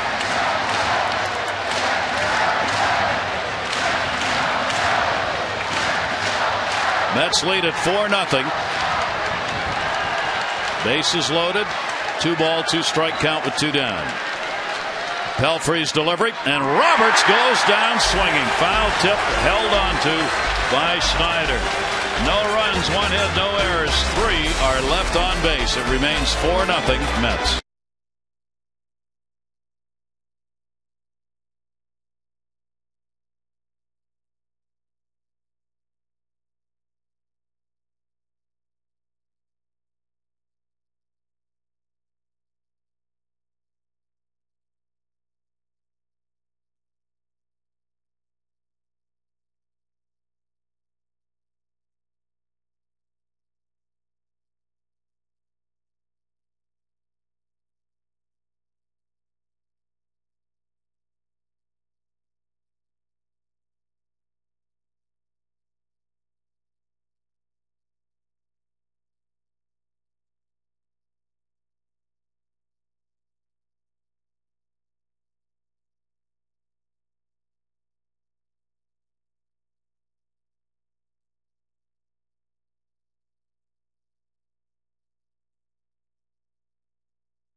Both pitchers come in with a no-hitter after the walk, the error, and then some really good at-bats. 4 base hits and a sacrifice fly off Jeremy Guthrie. And then the Orioles trying to get back in the game in the 5th. And Pelfrey, pretty good breaking ball. And it looked like the Orioles had a chance, but he strikes out Brian Roberts. And Church will lead it off here for the Mets. Ryan Church has singled, brought in a run and scored. The RBIs have gone to Wright, Church, Murphy, and Brian Snyder for the Mets. That one to left field. Reimold with a long run, and it'll end up in the seats in any event. And a 2-strike count on Ryan Church. Orioles and Mets will be meeting for 2 more. Tomorrow it'll be Koji Uehara 2-4 against Tim Redding, who is 0-2 for the Mets. Jason Birkin Thursday night 1-3 against Livan Hernandez, who is 5-1 for the Mets in the 3-game set. And then the O's will be off to Philadelphia for Friday, Saturday, and Sunday. Big cut, and I don't think he hit it, and he's going to go to first. It'll be a strikeout on Church, but he'll reach first base. We'll wait. And it is a pass ball that will allow him to get there. So the leadoff man on again. We'll take a look. Great angle right here, and then the ball just gets under Matt Wieters' glove, and right there Ryan Church is going to look back.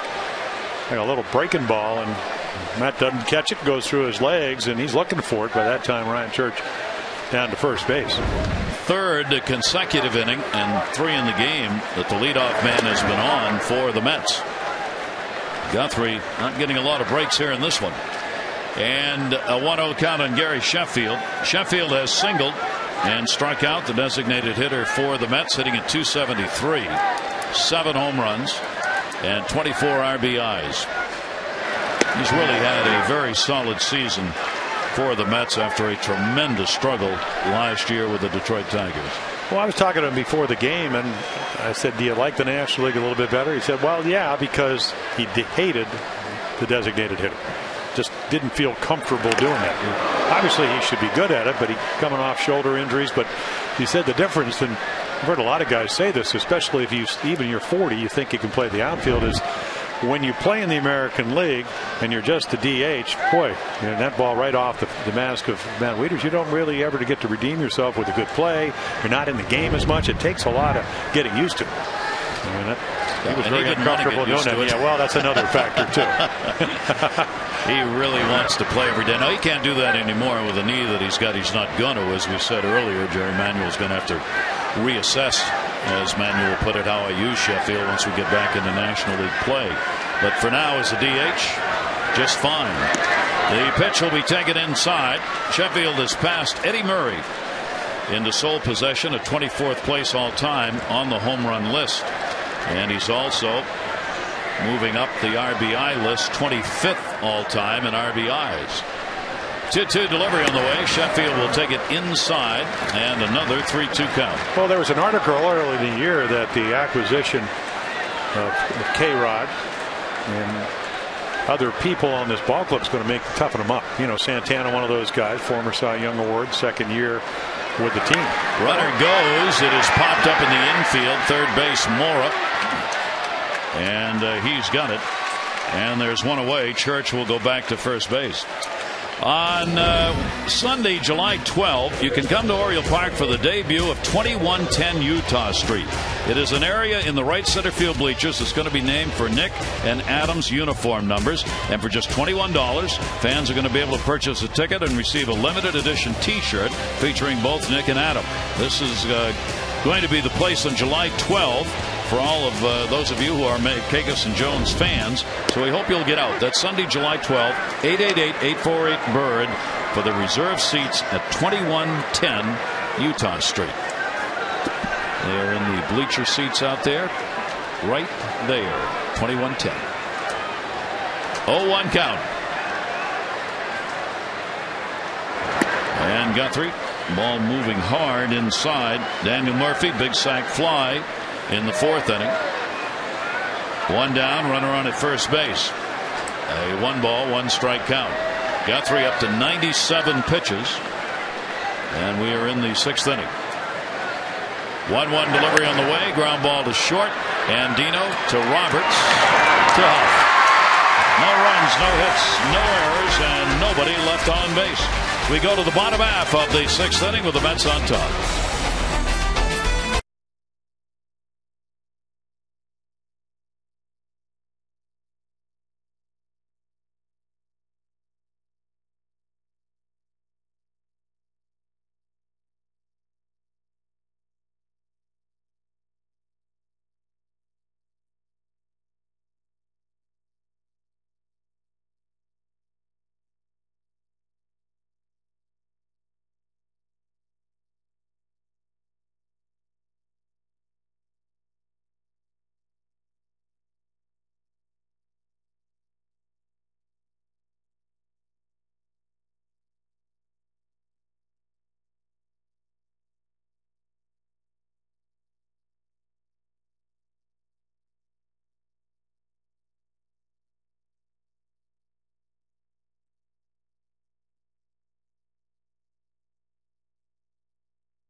This one coming, the 2008 first-round draft pick, Brian Mattis, has been promoted from single-A Frederick to double-A Bowie. He will pitch tomorrow night for the Bay Sox. Also, the Orioles have been busy signing some of their draft picks from the 2009 draft. In fact, they've signed 8 picks, including Al Bumbry's son, Stephen Bumbry, and Joe Flacco, Ravens quarterback's brother, Mike Flacco. So that's interesting. But guys like Matthew Hobgood, Michael Givens, and Tyler Townsend, the top 3 picks that they took, that's going to take probably a little while longer to get them signed, but we'll keep you updated on that. Gary?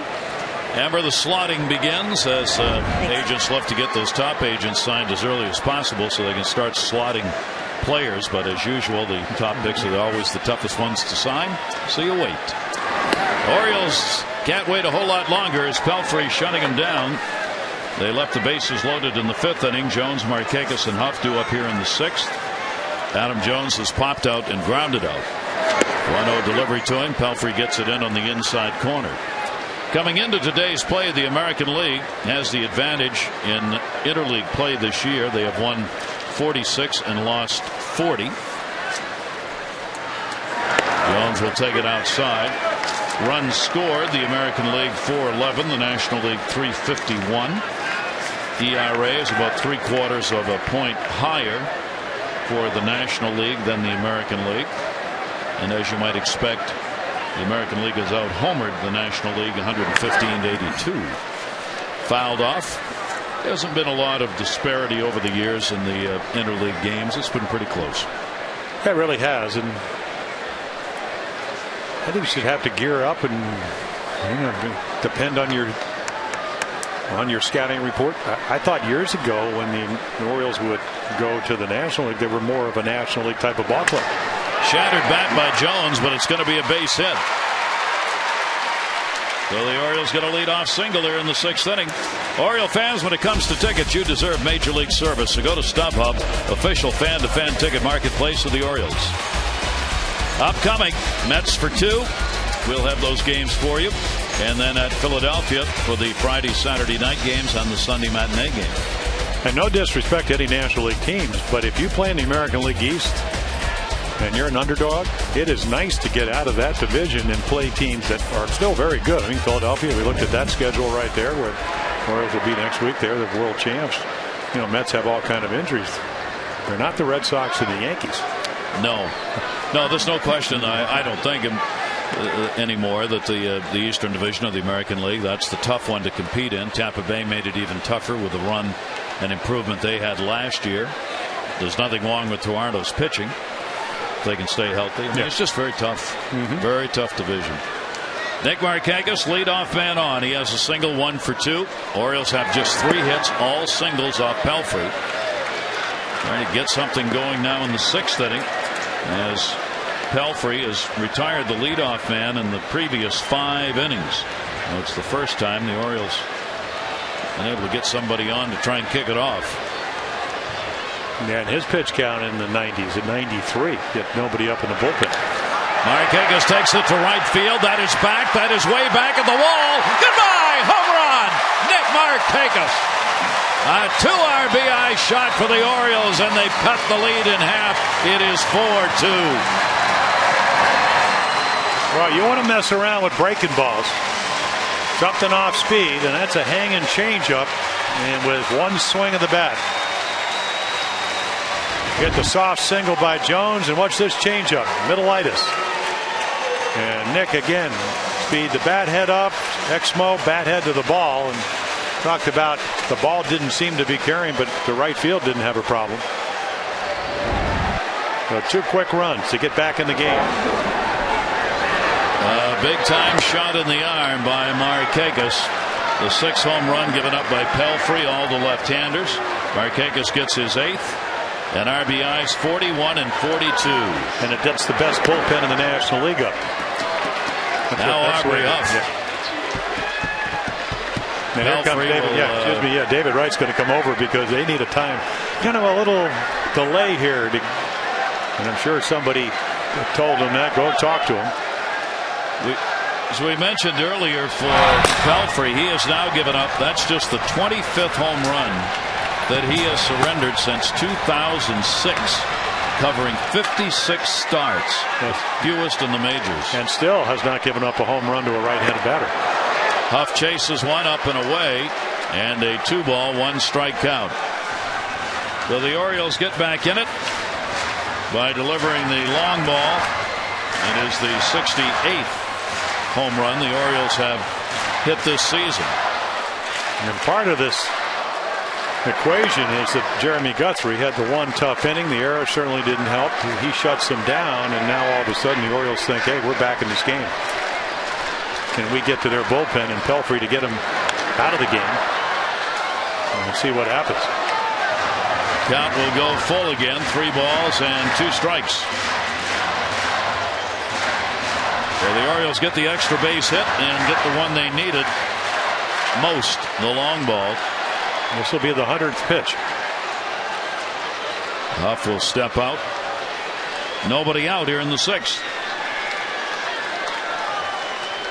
3-2 delivery on the way, and Aubrey Huff grounds it towards center field, and he's got a base hit. Castillo was playing him to pull and could not get to it on his right side. So 3 up and 3 on here in the 6th inning for the O's. Yeah, you get a veteran second baseman. He's going to maybe lean a little bit to his left because he figures Puff was probably going to throw a strike from Pelfrey. Doesn't want to walk anybody, and there has to go a long way. Can't get it as it goes into center field. And the Orioles threatening a big inning. Melvin Mora. Mora has struck out and grounded out. And because he faked the bunt, Wright playing just about a step behind the bag. He's there to hit it by him. And moves in even another step on the pitch. David kept looking in the dugout to see where do you want me to play. So again, even though Melvin bunted the last time or attempted to, it does cause your defense to make some adjustments. Talking about a guy that won a couple of Gold Gloves. David Wright trying to adjust to Mora. Mora trying to stay out of that double playground ball situation. And there is the double playground ball. Cora, Castillo, Murphy.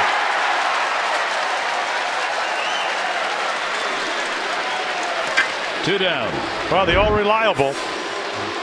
Part of the scouting report, a sinker baller, and when he's been good tonight, he's been able to get the grounder, and exactly what he needed, the Orioles did need.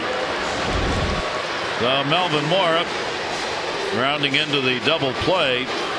That'll clean the bases with 2 runs in and now 2 down, and Luke Scott. Luke has flied to left, flied to right.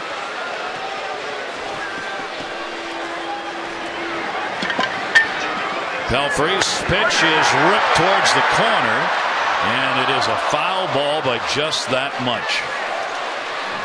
He didn't miss that fair pole by a whole lot.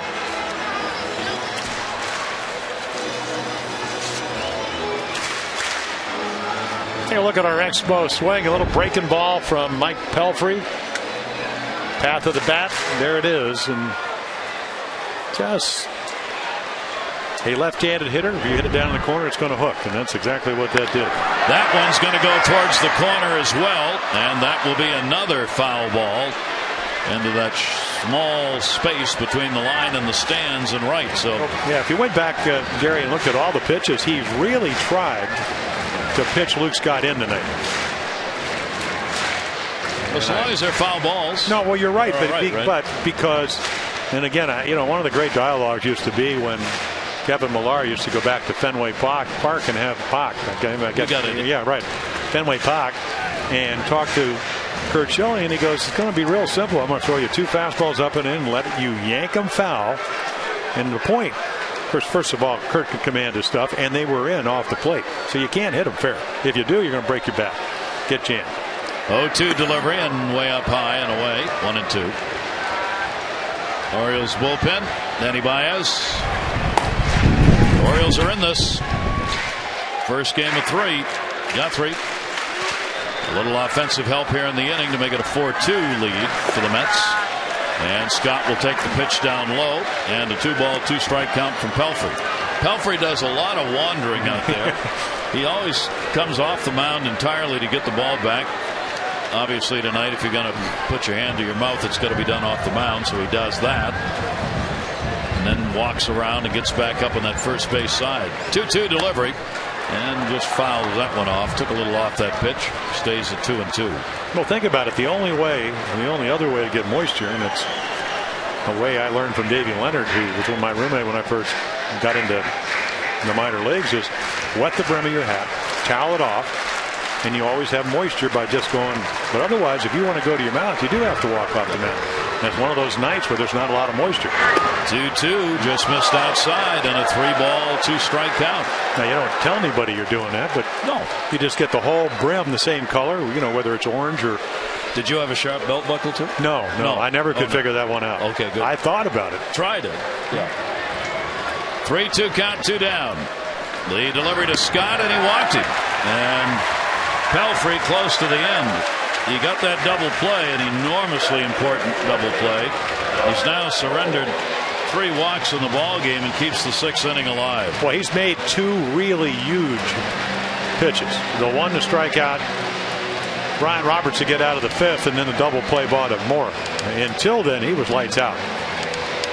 Jerry Manuel takes the big hop over the third baseline and will make his way to the mound, and that will be it. So the walk to Scott will send the Mets to their bullpen. Green will come on to do the pitching. The Orioles will get the potential tying run to the plate in the person of Nolan Reimold. 2 runs in on the Markakis homer here in the 6th has made it a 4-2 game.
Descriptions of this game may not be disseminated without the express written consent of the Orioles. So on the bench, Mike Pelfrey with a chance to win his 5th game against 2 losses, depending on what the bullpen does for him. And 30-year-old Sean Green out of the beautiful state and area of Louisville, Kentucky, comes on to do the pitching. Well, we retired 27 of the last 31, unscored on in the last 12 and a third innings, and you get J.J. Putz coming over. They got he's out with a bone spur, so that he had his elbow, but they came over from Seattle. And Sean Green last year, before the All-Star game, was lights out. ERA under 3 runs a game, and then they overuse, not a very good 8.65 ERA, and they're hoping that they use him properly. And then again, apparently that's been the case. And he's very tough, hard thrower, very distinctive. He's got a sinker, and he's 6'6", so it's all arms and legs. He is from Kentucky, and he went to the University of Louisville and is the first Cardinal to reach the major leagues from their college baseball program. 0-1 count. Runner at first. Reimold up. Off-speed pitch in for a strike. Reimold has a walk, and he is grounded out. Orioles with 2 down, trying to keep the inning going. The Markakis home run accounting for the Orioles' 2 runs on the board here in this inning. Green from that third base side. That one in the air to left field. An atom ball, though. Martinez right there, and he's got it for the out. So the Orioles will settle for a couple of runs on 3 hits. They leave a base runner on, but have made it a 4-2 ball game.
Outfielder Nolan Reimold at the ESPN zone in the Inner Harbor.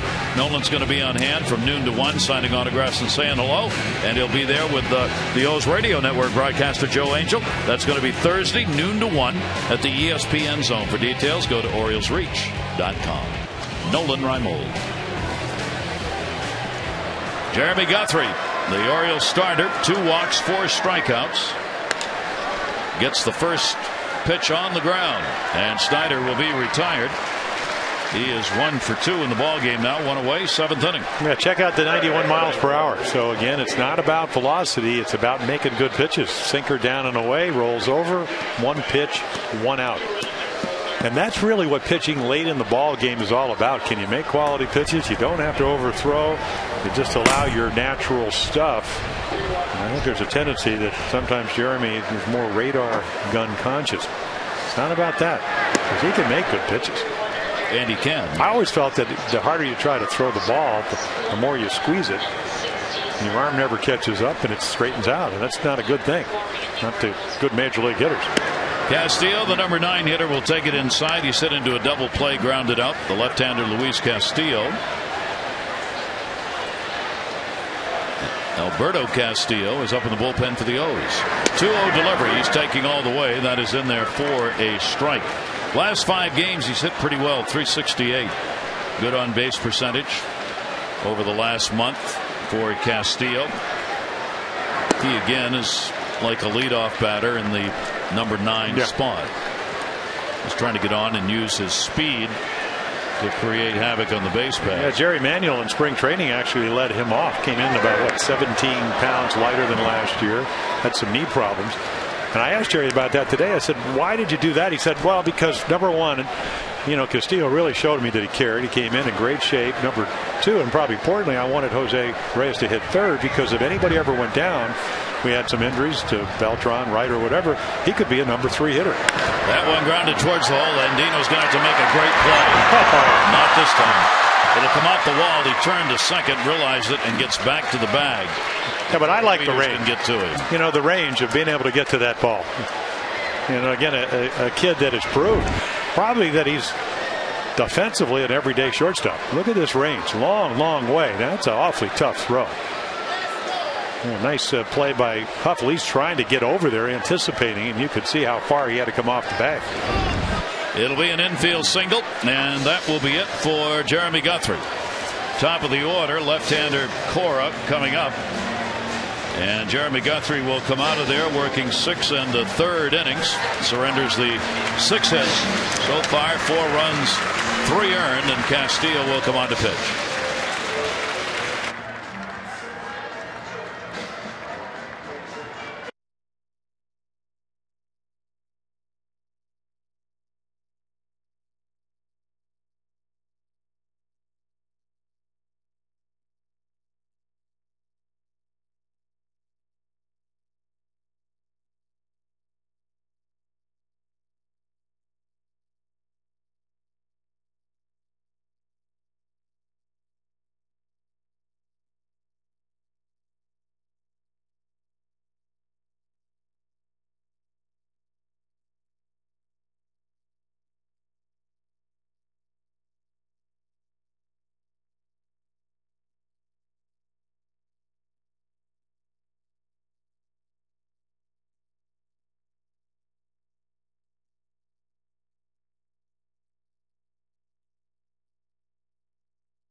as he will be responsible for the base runner on Castillo. And coming on to pitch, Alberto Castillo, just his 4th appearance.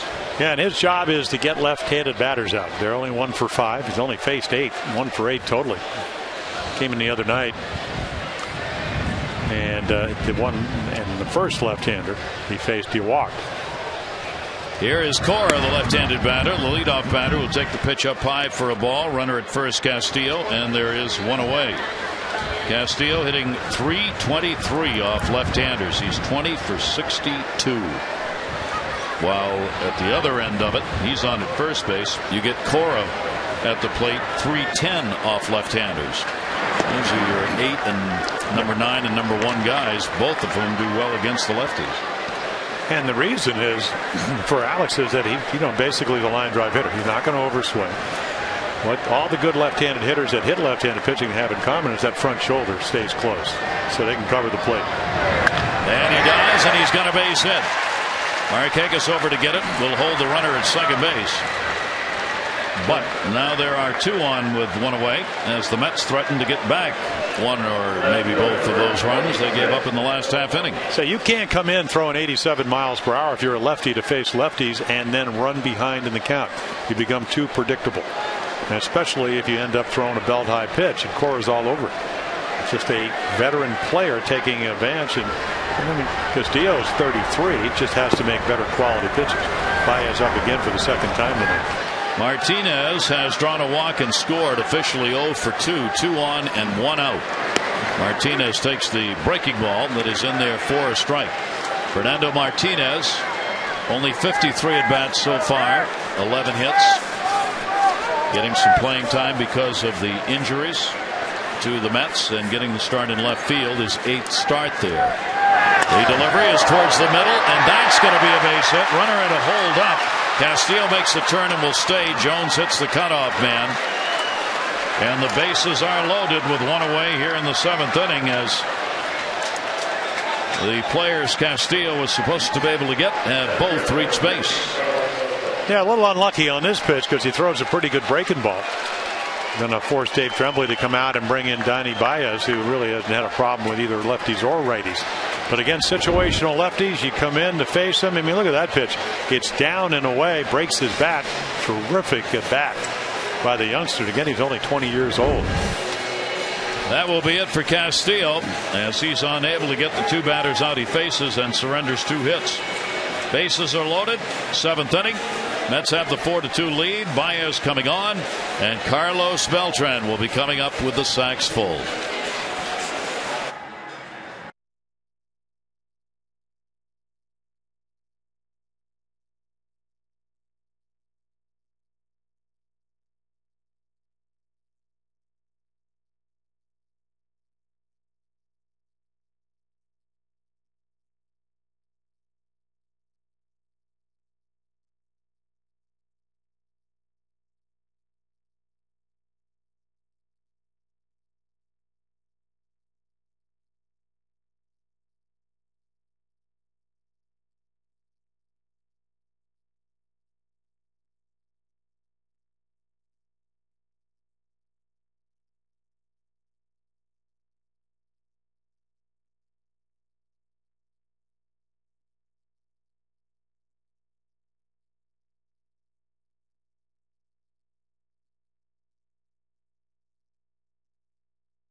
Yeah, not a particularly easy situation, even though Beltran is 0 for 7.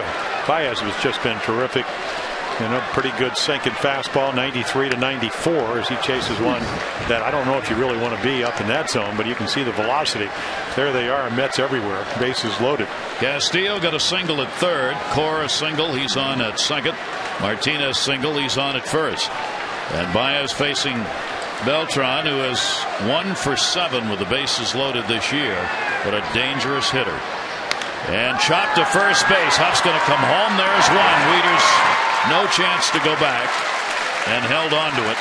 So they get the out at the plate, and that is the second out of the inning. Well, the off-day story in the Baltimore Sun was about Baez, and now Beltran is 0 for 8 against him, but the story talked about how he struggled in spring training coming off the Tommy John. Great pitch right here. There's the splitter, able to throw it in the upper 90s to upper 80s to the low 90s, and didn't really think he's going to be able to get through spring training. He tried to make him a starter, got some arm strength, and the rest has really been history.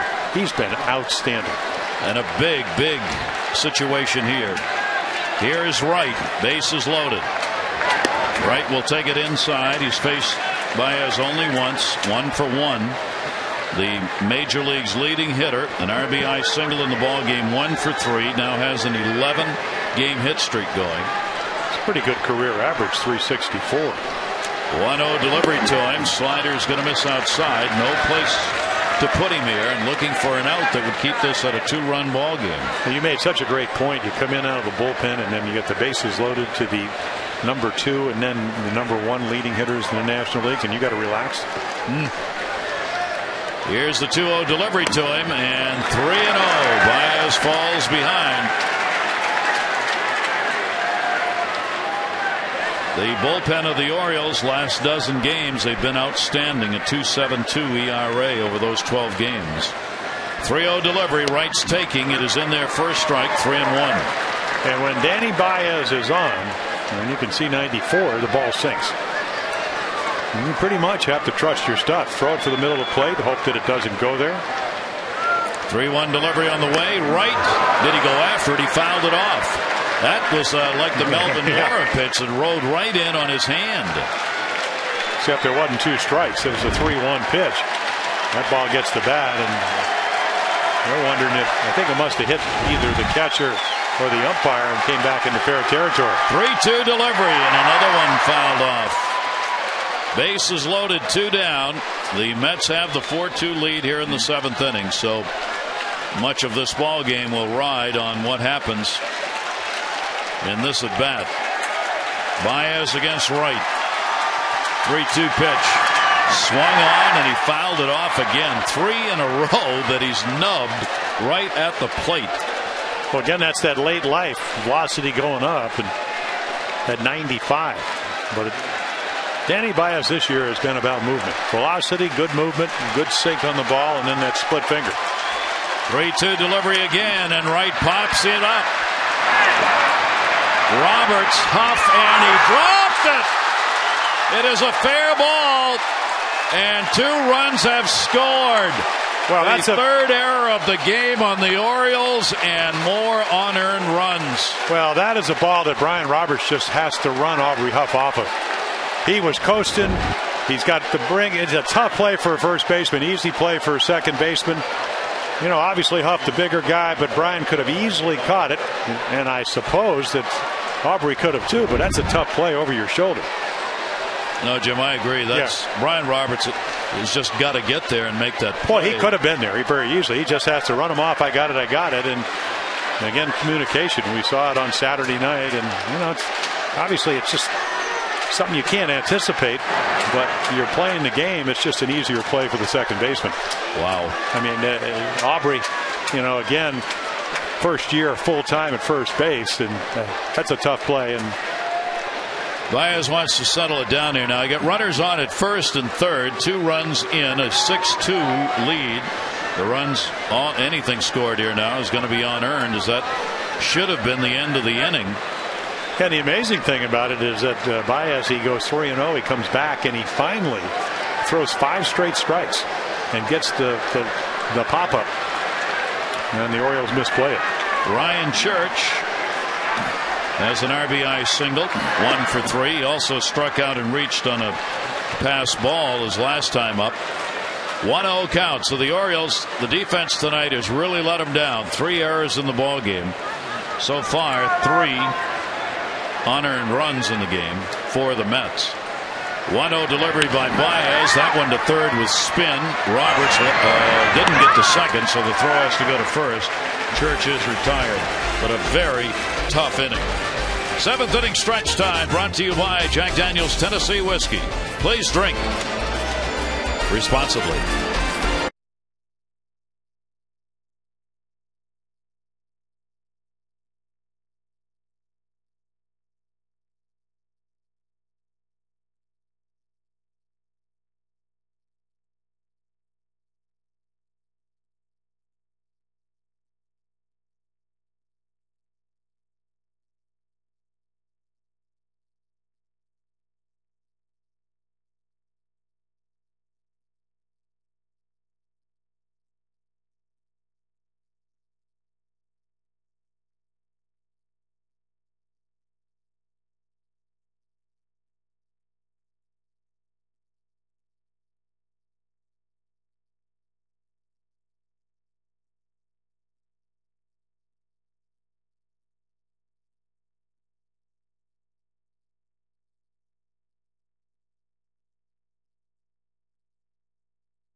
Been a problem at different times, and as we mentioned earlier, seemingly the errors the Orioles have committed have not just been errors but have cost them in runs. Do so again. So Jeremy Guthrie, 6 1/3. He'll be charged with all 6 runs, but only 3 of them earned. He walked 2 and struck out 4. And let's take a look at our freeze cam, brought to you by Frost Brewed Coors Light, the world's most refreshing beer. Take a look right here, and again, obviously this is a ball that Brian Roberts could have gotten to, but I'm not sure that he could have gotten Huff to come off it. He had the better angle, but again, I mean, it appeared to me when you really slow it down that Aubrey was very intent on catching that ball, and he just didn't. Again, was it a difficult play? Certainly, it's not an easy play. But again, the better angle for the second baseman, but when you go back and look at it real slowly, I'm not sure that Aubrey had. He might have gotten, Brian could have gotten squashed because he looked like he was my ball, and then he just doesn't come up with it. So a 6-2 lead, and a grounder right back to the mound by Wieters. The flip over to first by Sean Green, who came out of the bullpen to get the last out in the 6th inning. Gets it done there. 1 away on 1 pitch for Wieters, and Dino and Roberts will follow. Well, the bullpen for the Mets was a problem, so they go out and get Sean Green. They get J.J. Putz. He's had the elbow problems, but 2 years ago he had 40 saves, and then they go get K-Rod that set the all-time record for saves, and he's been terrific other than the drop pop fly on Friday night. Only 1 blown save, and that really wasn't much to do with him. Robert Andino at the plate as Pedro Feliciano's in the bullpen warming up. And there's your left-handed specialist. I mean, this is a guy that can flat out get lefties out. 1-0 delivery on the way inside Andino. So the Orioles, who picked up 2 runs in the 6th inning on the home run by Nick Markakis, his 8th of the year, have those runs picked right back up again by the Mets in the top half of the 7th inning.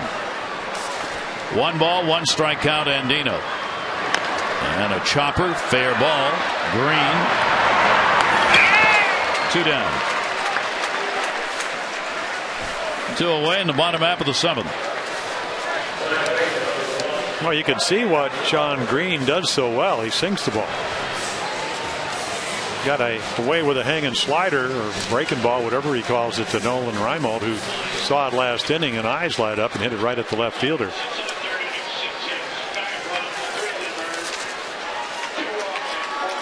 But the one thing about the Mets, they are a terrific home team at 18-11 on the road. They need to start winning some games. 14-18, and their ERA about a 1.5 lower. 3.30 at home, 4.98 coming into at least to this game on the road. Big difference. Well, that makes sense for this with their new ballpark we've talked about. They play in a lot of ballparks that are hitters' yards, and they don't. They play in a pitcher's yard. So the things the pitchers can get away with in their home field at Citi Field is they can't get away with in places like Philadelphia. Well, we spend a lot of time. Yeah, other than the right field scoreboard here, most of the fences here are 7 feet. They have like 7 different heights. Yeah. And it starts like at 12 and goes to 18, so much higher than Shea Stadium. A ground ball towards third as they add the shift on. Wright makes the play, and the Orioles go easily here in the 7th inning as Green sets them down 1-2-3. After 7, 6-2 Mets.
Markakis, 2 RBI homer in the game.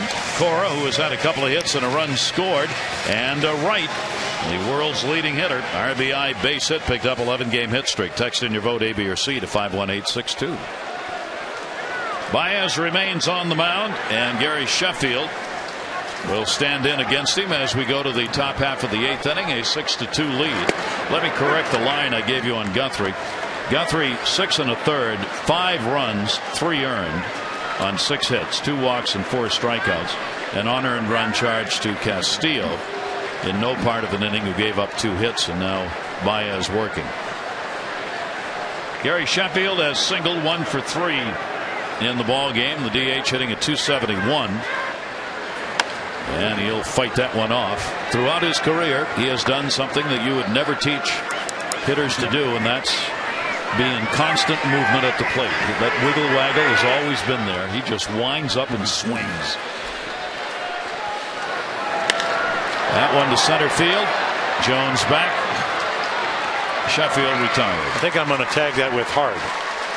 Swings hard. Yes. Well, you know, one of the great Larry Haney, who played for the Orioles, played for a number of teams, and he was coaching with Milwaukee when Gary Sheffield came up, and he said Nolan Ryan pitched early on when he was 18 years old and threw him a high fastball, and he hit it right over their dugout, which means he pulled it straight foul.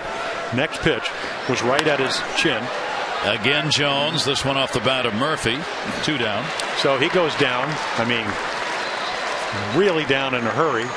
Nolan throws him another high fastball, hits it right back over the dugout. So the point I was trying to make earlier, for a team that on the last day of the year, whether it's injuries or 2 years ago where they just played very poorly, he's going to help not only the fact that when we talk about Gary Sheffield that he can still play, it appears at 40, but he's going to give him a toughness that winning teams need.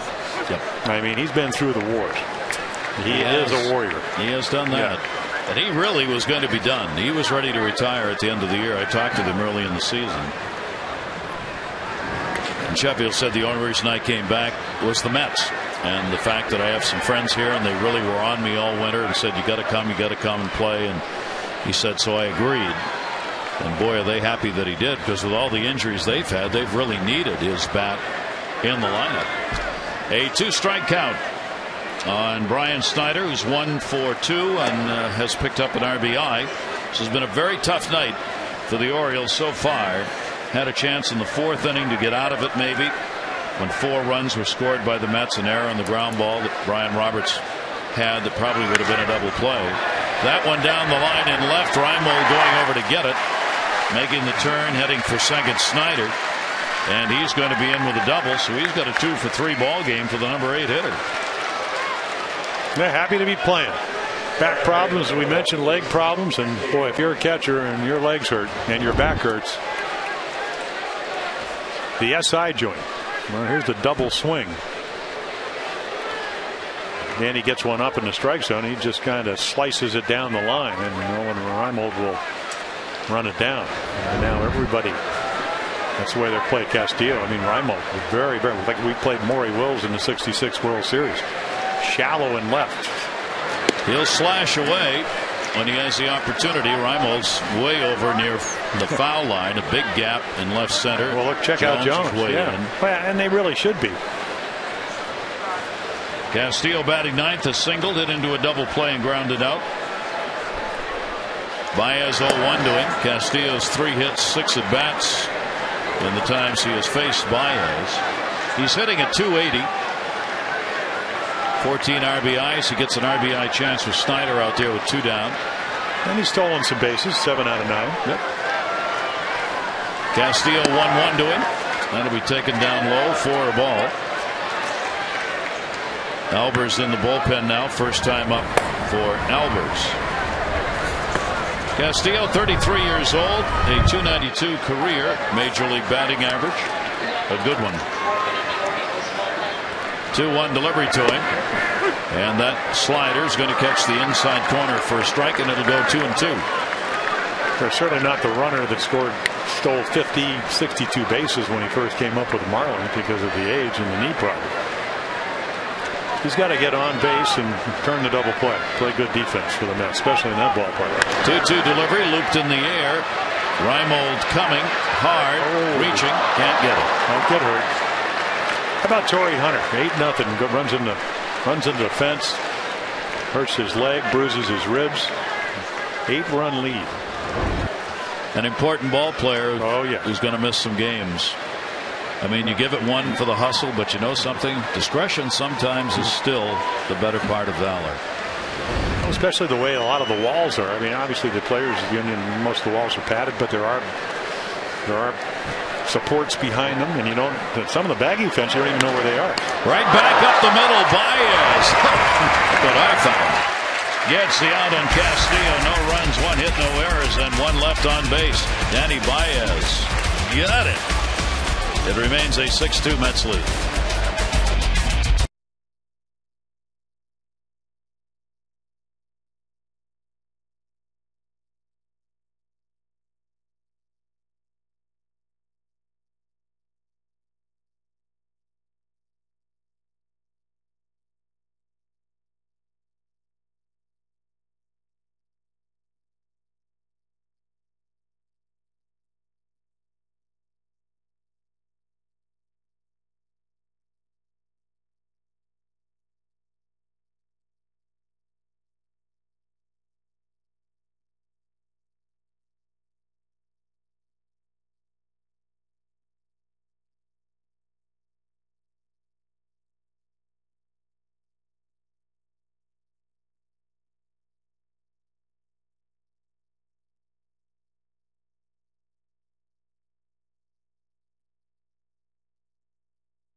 Designed for boys and girls ages 7 through 16.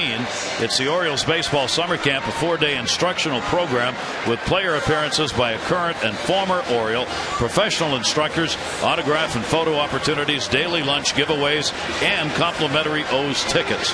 Go to Orioles.com. You can click on Fan Forum to register and find out more. Yes, the young ladies are always invited. A 6-2 ball game. 9 hits on the board for the Mets, 5 for the O's. Nick Markakis, 2 RBI homer, accounting for the Orioles 2 runs. Bottom half of the 8th inning. Jones, Sean Green has come out of the bullpen and retired all 4 batters that he's faced. Pelfrey 2 runs, 5 hits over 5 2/3. The starter. Boy, is he on a roll. He's retired 31 of the last 35 hitters he's faced. 0-1 delivered to Jones, a slider with a lot of movement, and ended up way outside. 1-1. So the scoreless Skeen up to 14 innings now over his last 13 appearances. And if he would somehow get through this inning, he would pitch longer than he has all year long. Jones to short, hard hit, bobbled up, tore it. Okay. 1 away. Nick Markakis.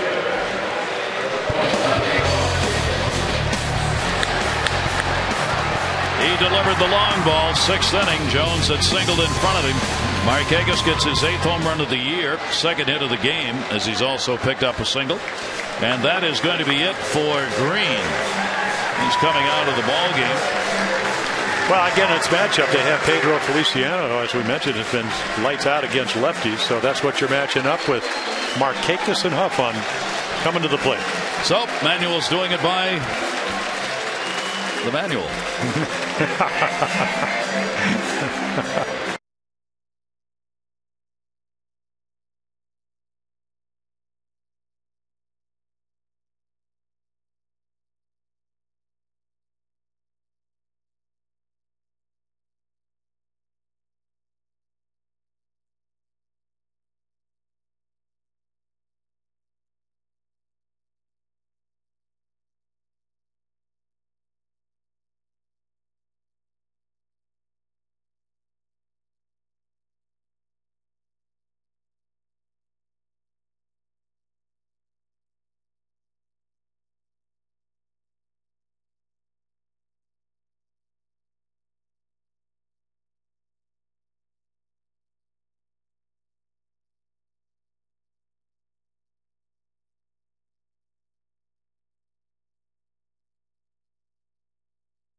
The bullpen for the Mets coming into this ball game ranked 1st in the National League in ERA, just 3.14. They've given up the 2nd fewest home runs, and they are 4th in walks per strikeouts per 9 innings. So they really have done a job for this team, and here's one of the reasons. Yeah, and then you add Frankie Rodriguez and J.J. Putz, and then also Sean Green. I mean, you're going to have yourself a pretty good bullpen. Last year, Pedro led the National League in appearances at 86. So the lefties we talked about matching up, 8 for 62. That's 129. And yet, I think the number I liked is only 5 walks. Of course, when I say that, he almost clips Markakis up and in. But a very, very deceptive wind-up, big sweep and breaking ball. Watched him come in against the Phillies, and of course, they matched him up with the Ibanez and Ryan Howard. Feliciano 1-0 count. Markakis just trying to get on here. The Orioles need base runners now. 8th inning, 1 down. Feliciano last worked against the Yankees on the 12th. He worked 2/3 of an inning, walked 1, and gave up nothing else. 1-1 delivery. That one is down and away and fouled off the other way. And a 1-ball, 2-strike count. That hails from Dorado, Puerto Rico. And actually a couple of years ago in 2005 went to Japan. Played with Fukuoka in the southern part of Japan. We played there one of our 18 games back in 1971. Went down there. It's a vacation island. Markakis will take it on the inside corner. And Feliciano, that's what he does to a lot of left-handers. That's the 17th strikeout against left-handers in 63 at-bats. And you can see it just grazes that inside corner. Jeff Kellogg with the emphatic strike 3 call. You could tear your rotator cuff with all that movement.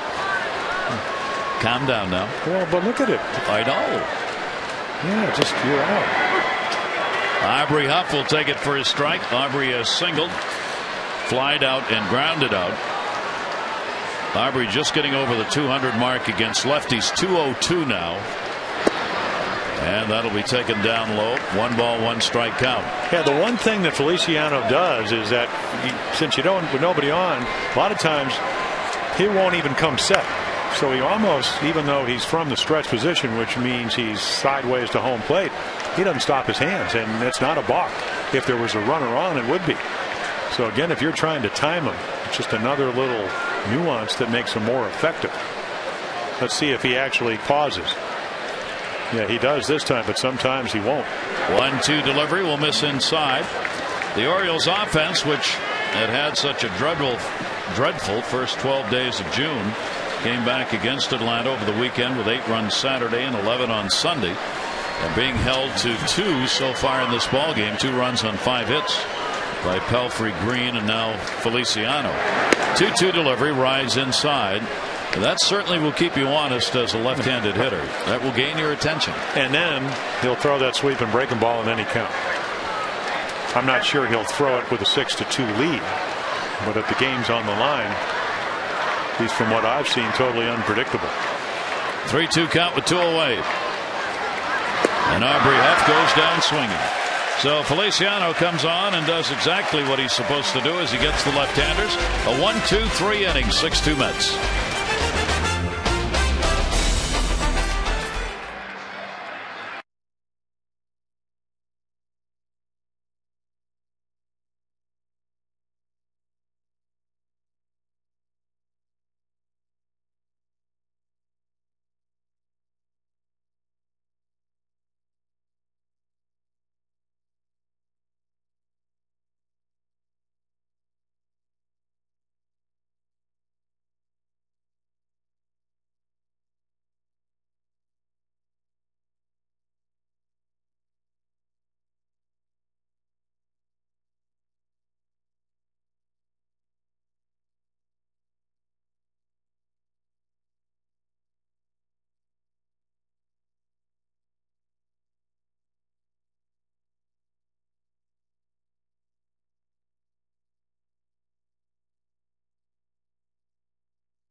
Your next trip at Southwest.com.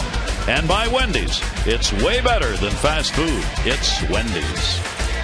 Gary Thorne, Jim Palmer, and Theo Harris. Great to have you with us in the opener of this 3-game set, which for the Orioles has been a tough one. Guthrie, 5 runs, 3 earned, 6 hits over 6 in the third. Castillo, a couple of hits, no part of an inning, 1 unearned run.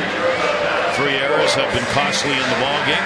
Matt Albers will come out of the bullpen as Baez gave up just 1 hit in the inning and 2/3 that he pitched in the ball game.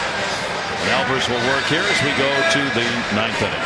Yeah, and Matt kind of easing his way back to where he was before he had the shoulder problems last year. The last 10 games over 14 in the 3rd innings, only 3 earned runs. So the sinker's sinking. He's got the curveball and changeup to go with it. So the Mets will bat in the 9th inning with the top of the order, Cora, Martinez, and Beltran. Alex Cora at shortstop, a couple of singles, 2 for 4 in the game. And now hitting at .269. And we'll foul that delivery by Albers back for strike 1. So the Orioles bullpen tonight, Castillo, Baez, and Albers so far charged with just one unearned run in the ball game.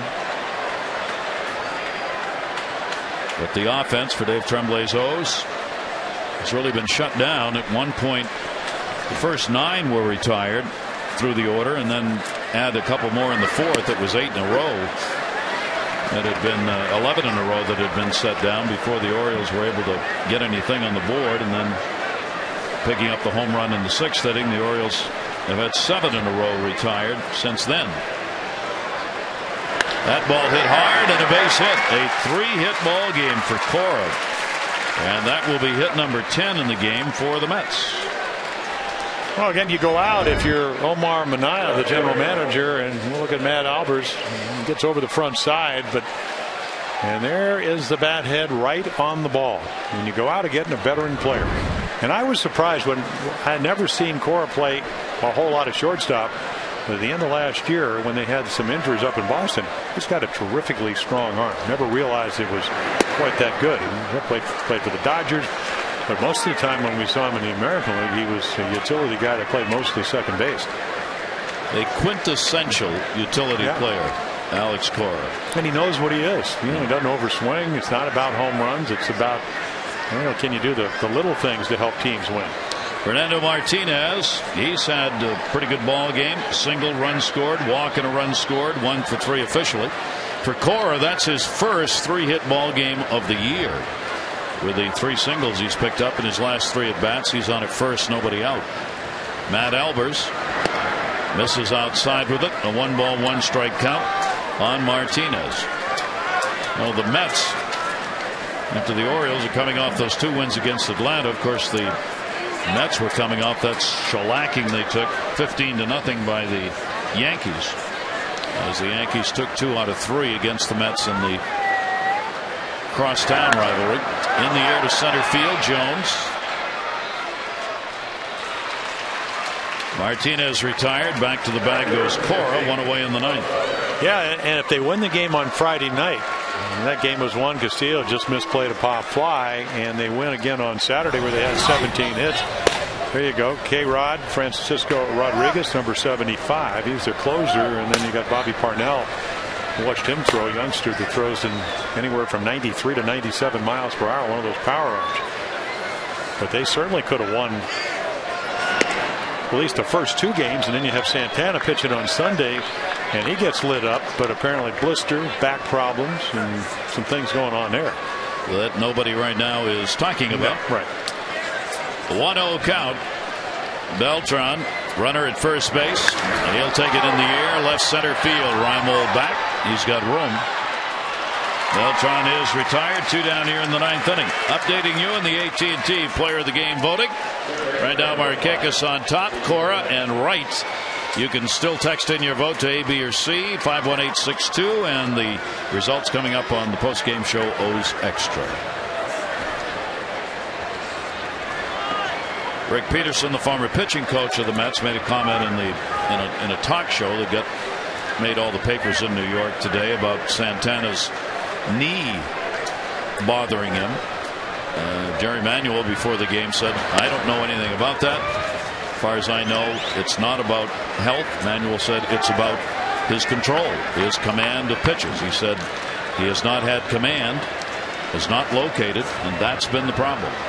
He's had a couple of bad outings. David Wright, he's extended his hit streak to 11 games in this ball game with a single and an RBI, 1 for 4. As Wright continues to lead all major league hitters in average, and he's got a runner at first base here in the 9th inning with 2 down. Albers with a 1-1, and that's going to be a base hit. It's going to roll just far enough so that Markakis can pick it up while it's still rolling. Over to third base goes Cora. Wright's got his 2nd hit. All's well for David Wright. Well, it is, and that's how, again, the ability to hit the ball all over the field. Lawn bowling right here just kind of serves it in. But, we always talk about that hole for left-handed hitters, and it's there for the righties if they take advantage of it. And the one thing about Wright, he does spray the ball over. 36 hits, actually 37 now to left, 28 up the middle and 19 to right field. So he does hit the ball all over the ballpark. And 11 hits. Yeah, and you play in City Park, City Field, you better do that. 11 hits for the Mets in the ball game, and Ryan Church with 2 down, runners at first and third. For Wright, he leads the Mets in multi-hit games, as you would expect. It is his 14th multi-hit ball game.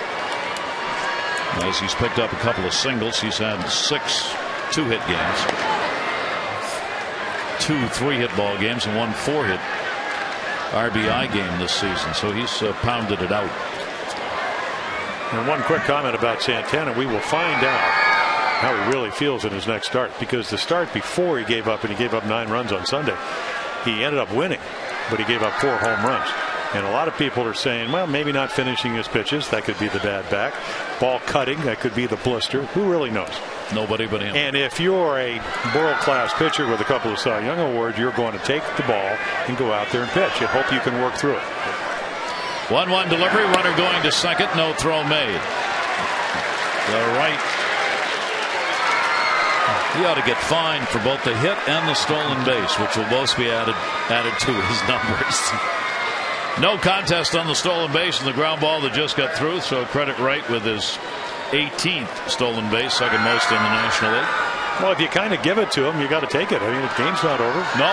The Orioles have 3 more outs in the bottom of the 9th inning. So 2 in scoring position for Church. He's got 1 RBI in the ball game on a single. 2-1 delivery by Albers in the air to left. Nolan Reimold is there, and he's got it. No runs, couple of hits, no errors. 2 are left on base. The Orioles 3 outs to work with. We go to the bottom of the 9th.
Bobby Parnell coming out of the bullpen here in the bottom half of the 9th inning to try and wrap it up in a non-save situation. Well, a young kid at 24 out of Salisbury, North Carolina. So you can see, again, the numbers, a lot of strikeouts because he throws real hard. Last year, a starter in their minor leagues up at Double-A. So again, another one, and we talked about the best bullpen in the National League. He's been unscored on in 10 of his last 30 outings. And then for a youngster, only been scored on 23 out of 31 times all year long. So again, the power arm, and 9th in the majors with 11 holds. The question for the Mets, we were talking about, do they try and make a deal to get a first baseman? It's the Parnells of their organization, young pitchers that they have to deal if they wanted to. Few clubs want to do that, and at this point, Omar Minaya has been inclined to say no as far as cutting a deal for a power bat in return for a young pitcher. That's something he'll have to think about here in the deadline for trades coming, and whether or not he can get his first baseman Delgado back by the end of July. 1-0 delivery, a strike on the outside corner, 9th inning, Melvin Mora. Mora struck out, grounded out, and into a big double play in the 6th inning. And the Orioles had a couple of runs on the homer by Markakis. Huff got a single, nobody out, and then the double play hit into by Mora, and that got Pelfrey out of what looked like it might be a big inning. Yeah, you're down 4-0, and you get 1, 2, 3, 4, 5, 6 of 7 players on base, and you only get 2 runs, and that was the Markakis home run. That one down the line in right field. That's going to fall in, and it's a base hit for Melvin Mora. Picked up by Ryan Church. He'll get it back in. So Mora's got a single to lead off the 9th inning. Well, their closer is still up in the bullpen, Francisco Rodriguez. And this, again, trying to come in, and of course 97 doesn't get it all the way in, but Melvin able to fight it off fair for a base hit, and you will definitely take it. 3 more outs to work with. 6-2 lead for the Mets.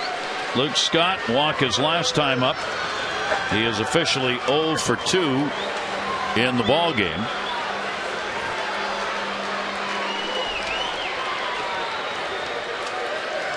And Scott's got a base hit into right field. Hit it hard. Orioles get the first 2 on in the bottom half of the 9th inning with nobody out. You got Reimold and Wieters and Andino. Well, I'll tell you what, you got a young, inexperienced pitcher. He slide steps, no reason, with a 4-run lead. Throws a fastball to a really good fastball hitter. And Jerry Manuel, I mean, he sprinted out of the dugout. You don't need to do that. Watch this. Slide step, middle of the plate. Luke's not going to miss that pitch. Thigh high, and he's all over it. First and second, nobody out. So Parnell will leave, pitching to 2 hitters, getting nobody out.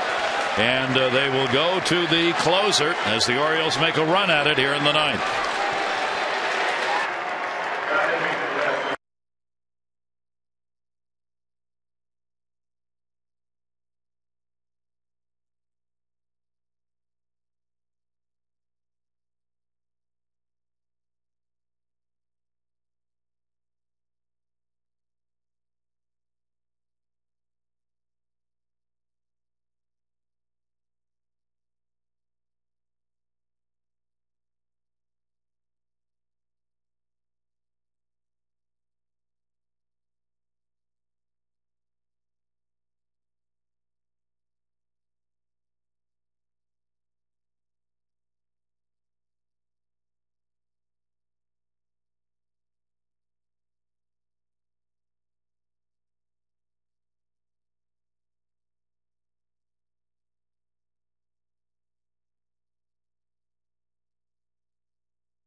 And here is the closer. This is Francisco Rodriguez, who's earned himself a bit of fame of late.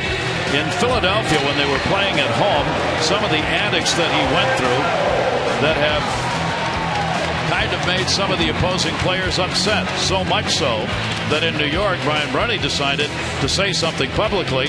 Francisco decided to come over and say something to him publicly, and that drew everybody out for the discussion, and they were separated.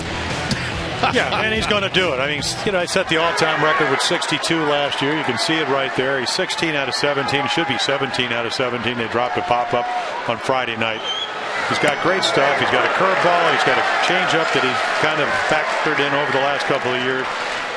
And there are the ERAs. I mean, it's just, you know, look at this. These are glowing numbers. Now, what Brian Brunny said, you know what? Why does he just kind of be humble like Mariano Rivera? Well, how many guys do that? Not Francisco. No, that's not his style.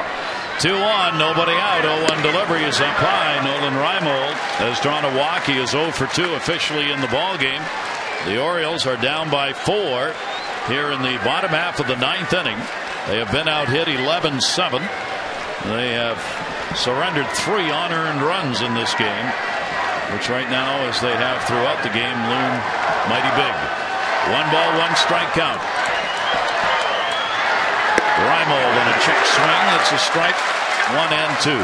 Yeah, pretty good fastball right there with a little tail. The only number that's a little disturbing is that the first batter has reached 9 times out of 30 first batter. So he's only retired the first guy 21 out of 30. And of course, if Reimold gets on, then all of a sudden the tying run comes to the plate. That's a big if.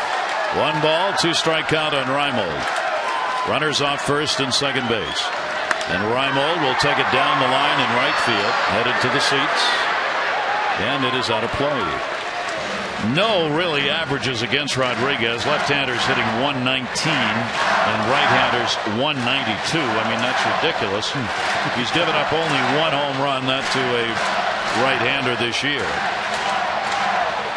Francisco Rodriguez last worked against the Yankees on the 13th.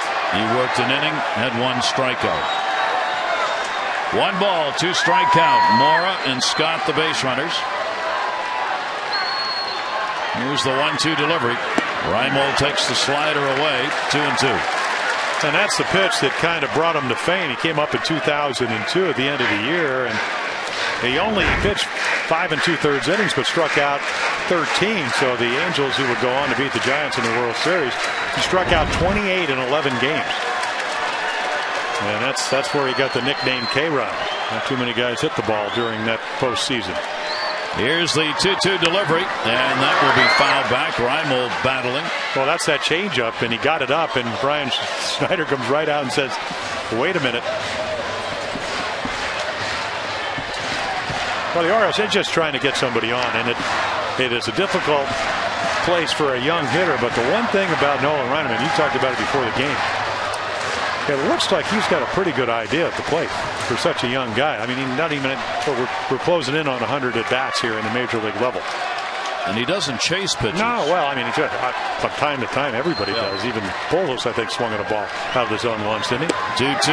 That kind of a pitch, sometimes young players who are anxious will go after it, and he's been inclined not to. Well, he's got a very quick bat. He's got a great hitting instructor with great drills, Terry Crowley, so you can wait a little bit longer. Obviously, you don't want to wait too long. And I think also his ability to hit the ball over the ballpark. 3-2 count. Runners at first and second base. Reimold draws the walk. So Rodriguez comes on and surrenders the free pass, the 14th that he has given up in 31 innings when compared to 33 strikeouts, and the Orioles are going to get the potential tying run to the plate in the bottom of the 9th inning. Nobody out. Well, wouldn't it be nice for Matt Wieters to hit his first home run, or maybe get his first base hit with runners in scoring position? And not a lot of at-bats to go by. So, again, you were down 4-0. You're down 6-2. 1 swing away from maybe tying it up. Or certainly getting back in this game. Wigginton on deck. The pinch hit. Matt Wieters, bases loaded, nobody out. Rodriguez, fastball is in there for a strike. A leadoff single by Mora. Luke Scott a single, and then the walk to Reimold have loaded him up. And the Orioles trying to get back in it against the Mets in the bottom of the 9th. Infield double play depth. Wieters will take it down low. Good stop made by Snyder, and a 1-ball, 1-strike count. And you're getting the idea this is just not a closer that's one-dimensional.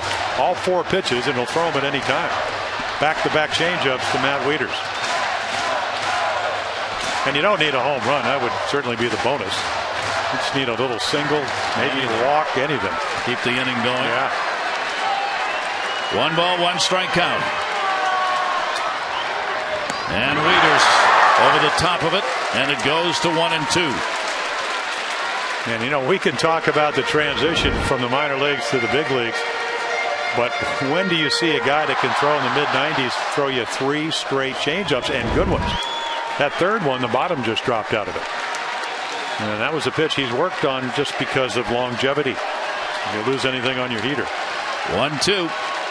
Here's the delivery to Wieters. Swing out and miss. Gets the strikeout. Rodriguez, first out of the inning, recorded there. Now Wigginton will pinch hit. Well, there's your Expo, and a very unusual windup. But right here, he's worried more about the hitter at the plate, and 4 change-ups in a row. Here's a hot bat coming off Sunday's 2-homer day. What was he, 1 for 5 off of Lowe? And then all of a sudden those numbers changed dramatically. 1 down, bases remain loaded. Ty Wigginton, 5 home runs, 18 RBIs, hitting .235. And Wigginton will take it down low for a ball. Well, the Orioles have made it most interesting. Would love to be able to come back here and get one against the Mets and against Rodriguez to open up this 3-game set. Yeah, only what, 2 at bats. Ty Wigginton against K-Rod, Frankie Rodriguez. 0 for 2 off him. 1-0 delivery on the way. Wigginton will take it outside, not biting, and it's 2-0. Now you gets pretty interesting. 2-0 fastball count. A guy that will throw everything. And again, the tying run at the plate. The other runs are pretty much meaningless. Orioles are going to get this lineup turned over if Wigginton can stay out of the double play here. Bases loaded, 1 out. Here's the 2-0 delivery to him. He was going for a tie game, and it's 2-1.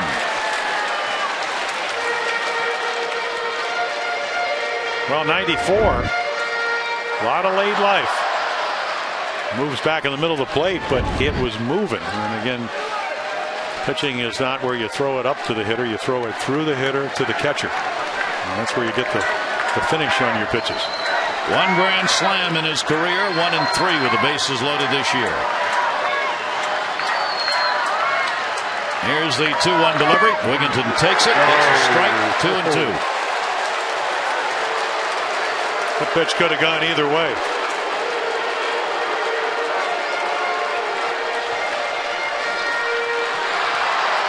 Now he's really got to protect after this is a called strike. Yeah, see, just off the plate a smidgen. And let's get the call. 2 ball, 2 strike count, bases loaded. Wigginton will foul it away, and that was headed to that same location. Yeah, well, once Jeff Kellogg calls that pitch, and it was very close, the strike.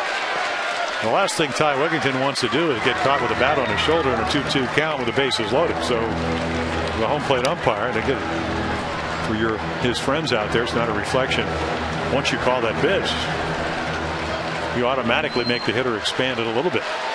Morris, Scott, and Reimold are on base for the O's here in the 9th. 2-2. Again to Wigginton.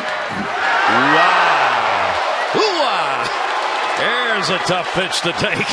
And Wigginton wasn't going to turn around, and it's 3-2. If he had called him out, I'll tell you would have seen a lot of people. Because this ball's well off the plate outside. That ball called a strike. Brian Snyder brings it back nicely. Watch him try to frame him. I mean, but a little late movement. I'll catch it and then move it 4 inches off right to the corner. So Rodriguez and Wigginton battle to a 3-ball, 2-strike count. 3-2 delivery. Wigginton check swing. Did he go? No! A bases loaded walk. And the Orioles make it 6-3, and still just 1 out. Morris scores. That got razor shines. One of the Met coaches all the way out on the field. Now you take a look for yourself. No, I'll tell you, that ball could have either way right there. But I think the Orioles got a little bit of a break. Tim Timmons. RBI for Wigginton, and now PA will come on and pinch run for Ty Wigginton at first base. Felix PA. It is a 6-3 ball game. Though PA representing the potential tying run. 2 walks in the inning by Rodriguez. And here's Brian Roberts with the bases loaded, and 0 for 4 for Brian Roberts. Rodriguez delivers. Slider, nasty bite, is in there for a strike. Well, how about the 3-2 breaking ball? I mean, you really cannot throw a better breaking ball. I mean, that was the one you'd like to obviously throw when the count's not 3-2. And Brian, again, not a lot of success off of Rodriguez. 9 lifetime at bats, a couple of hits. 0-1 count, the delivery to him. Brian towards second base. Castillo's got it.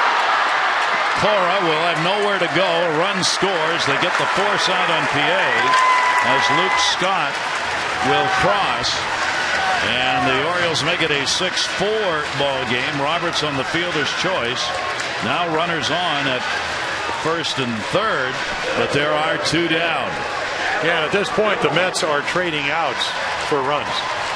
The guy that they're concerned about is Brian Roberts. Now, here we go. The ability to steal a base. But you also have a guy that can hit a home run at the plate. It'd be interesting. I can't imagine he's going to run. No, you can't take that chance. Well, we'll see. Not when you got Jones and Markakis coming up. You wouldn't think so. Adam Jones has singled, 1 for 4 in the ball game. 6-4 game. Rodriguez. Jones, a big cut. Well, you're at the point of the game now where you don't need the home run. Obviously, a home run wins it for the Orioles, but a double up the gap in the outfield for the Mets, playing very deep. There's your fastball, throws it right by Adam. You've got Rodriguez where you want a closer. He's over 20 pitches. If you can get most closers over 20, you generally got a little better chance. Good pitch down and away, and the count goes to 0-2. Boy, this is just nasty, nasty stuff. You talked about sharp breaking ball. And obviously Adam having trouble picking it up out of his hand. Of course, so does the rest of baseball.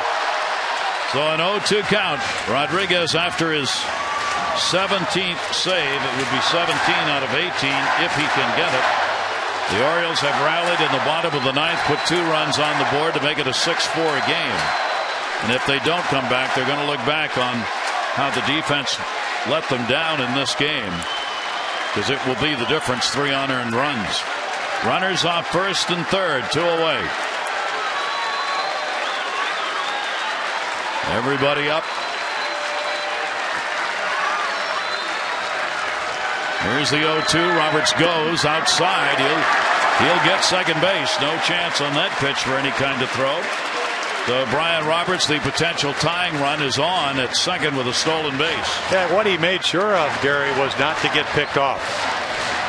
And again, perfect pitch to run on. Little breaking ball that Snyder had to catch, block. Ryan gets his 14th stolen base. So a base hit ties it up, most likely.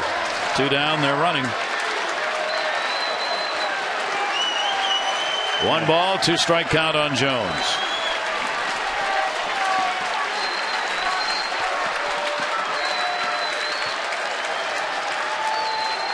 Rodriguez ready. The 1-2 delivery. Swung on and missed.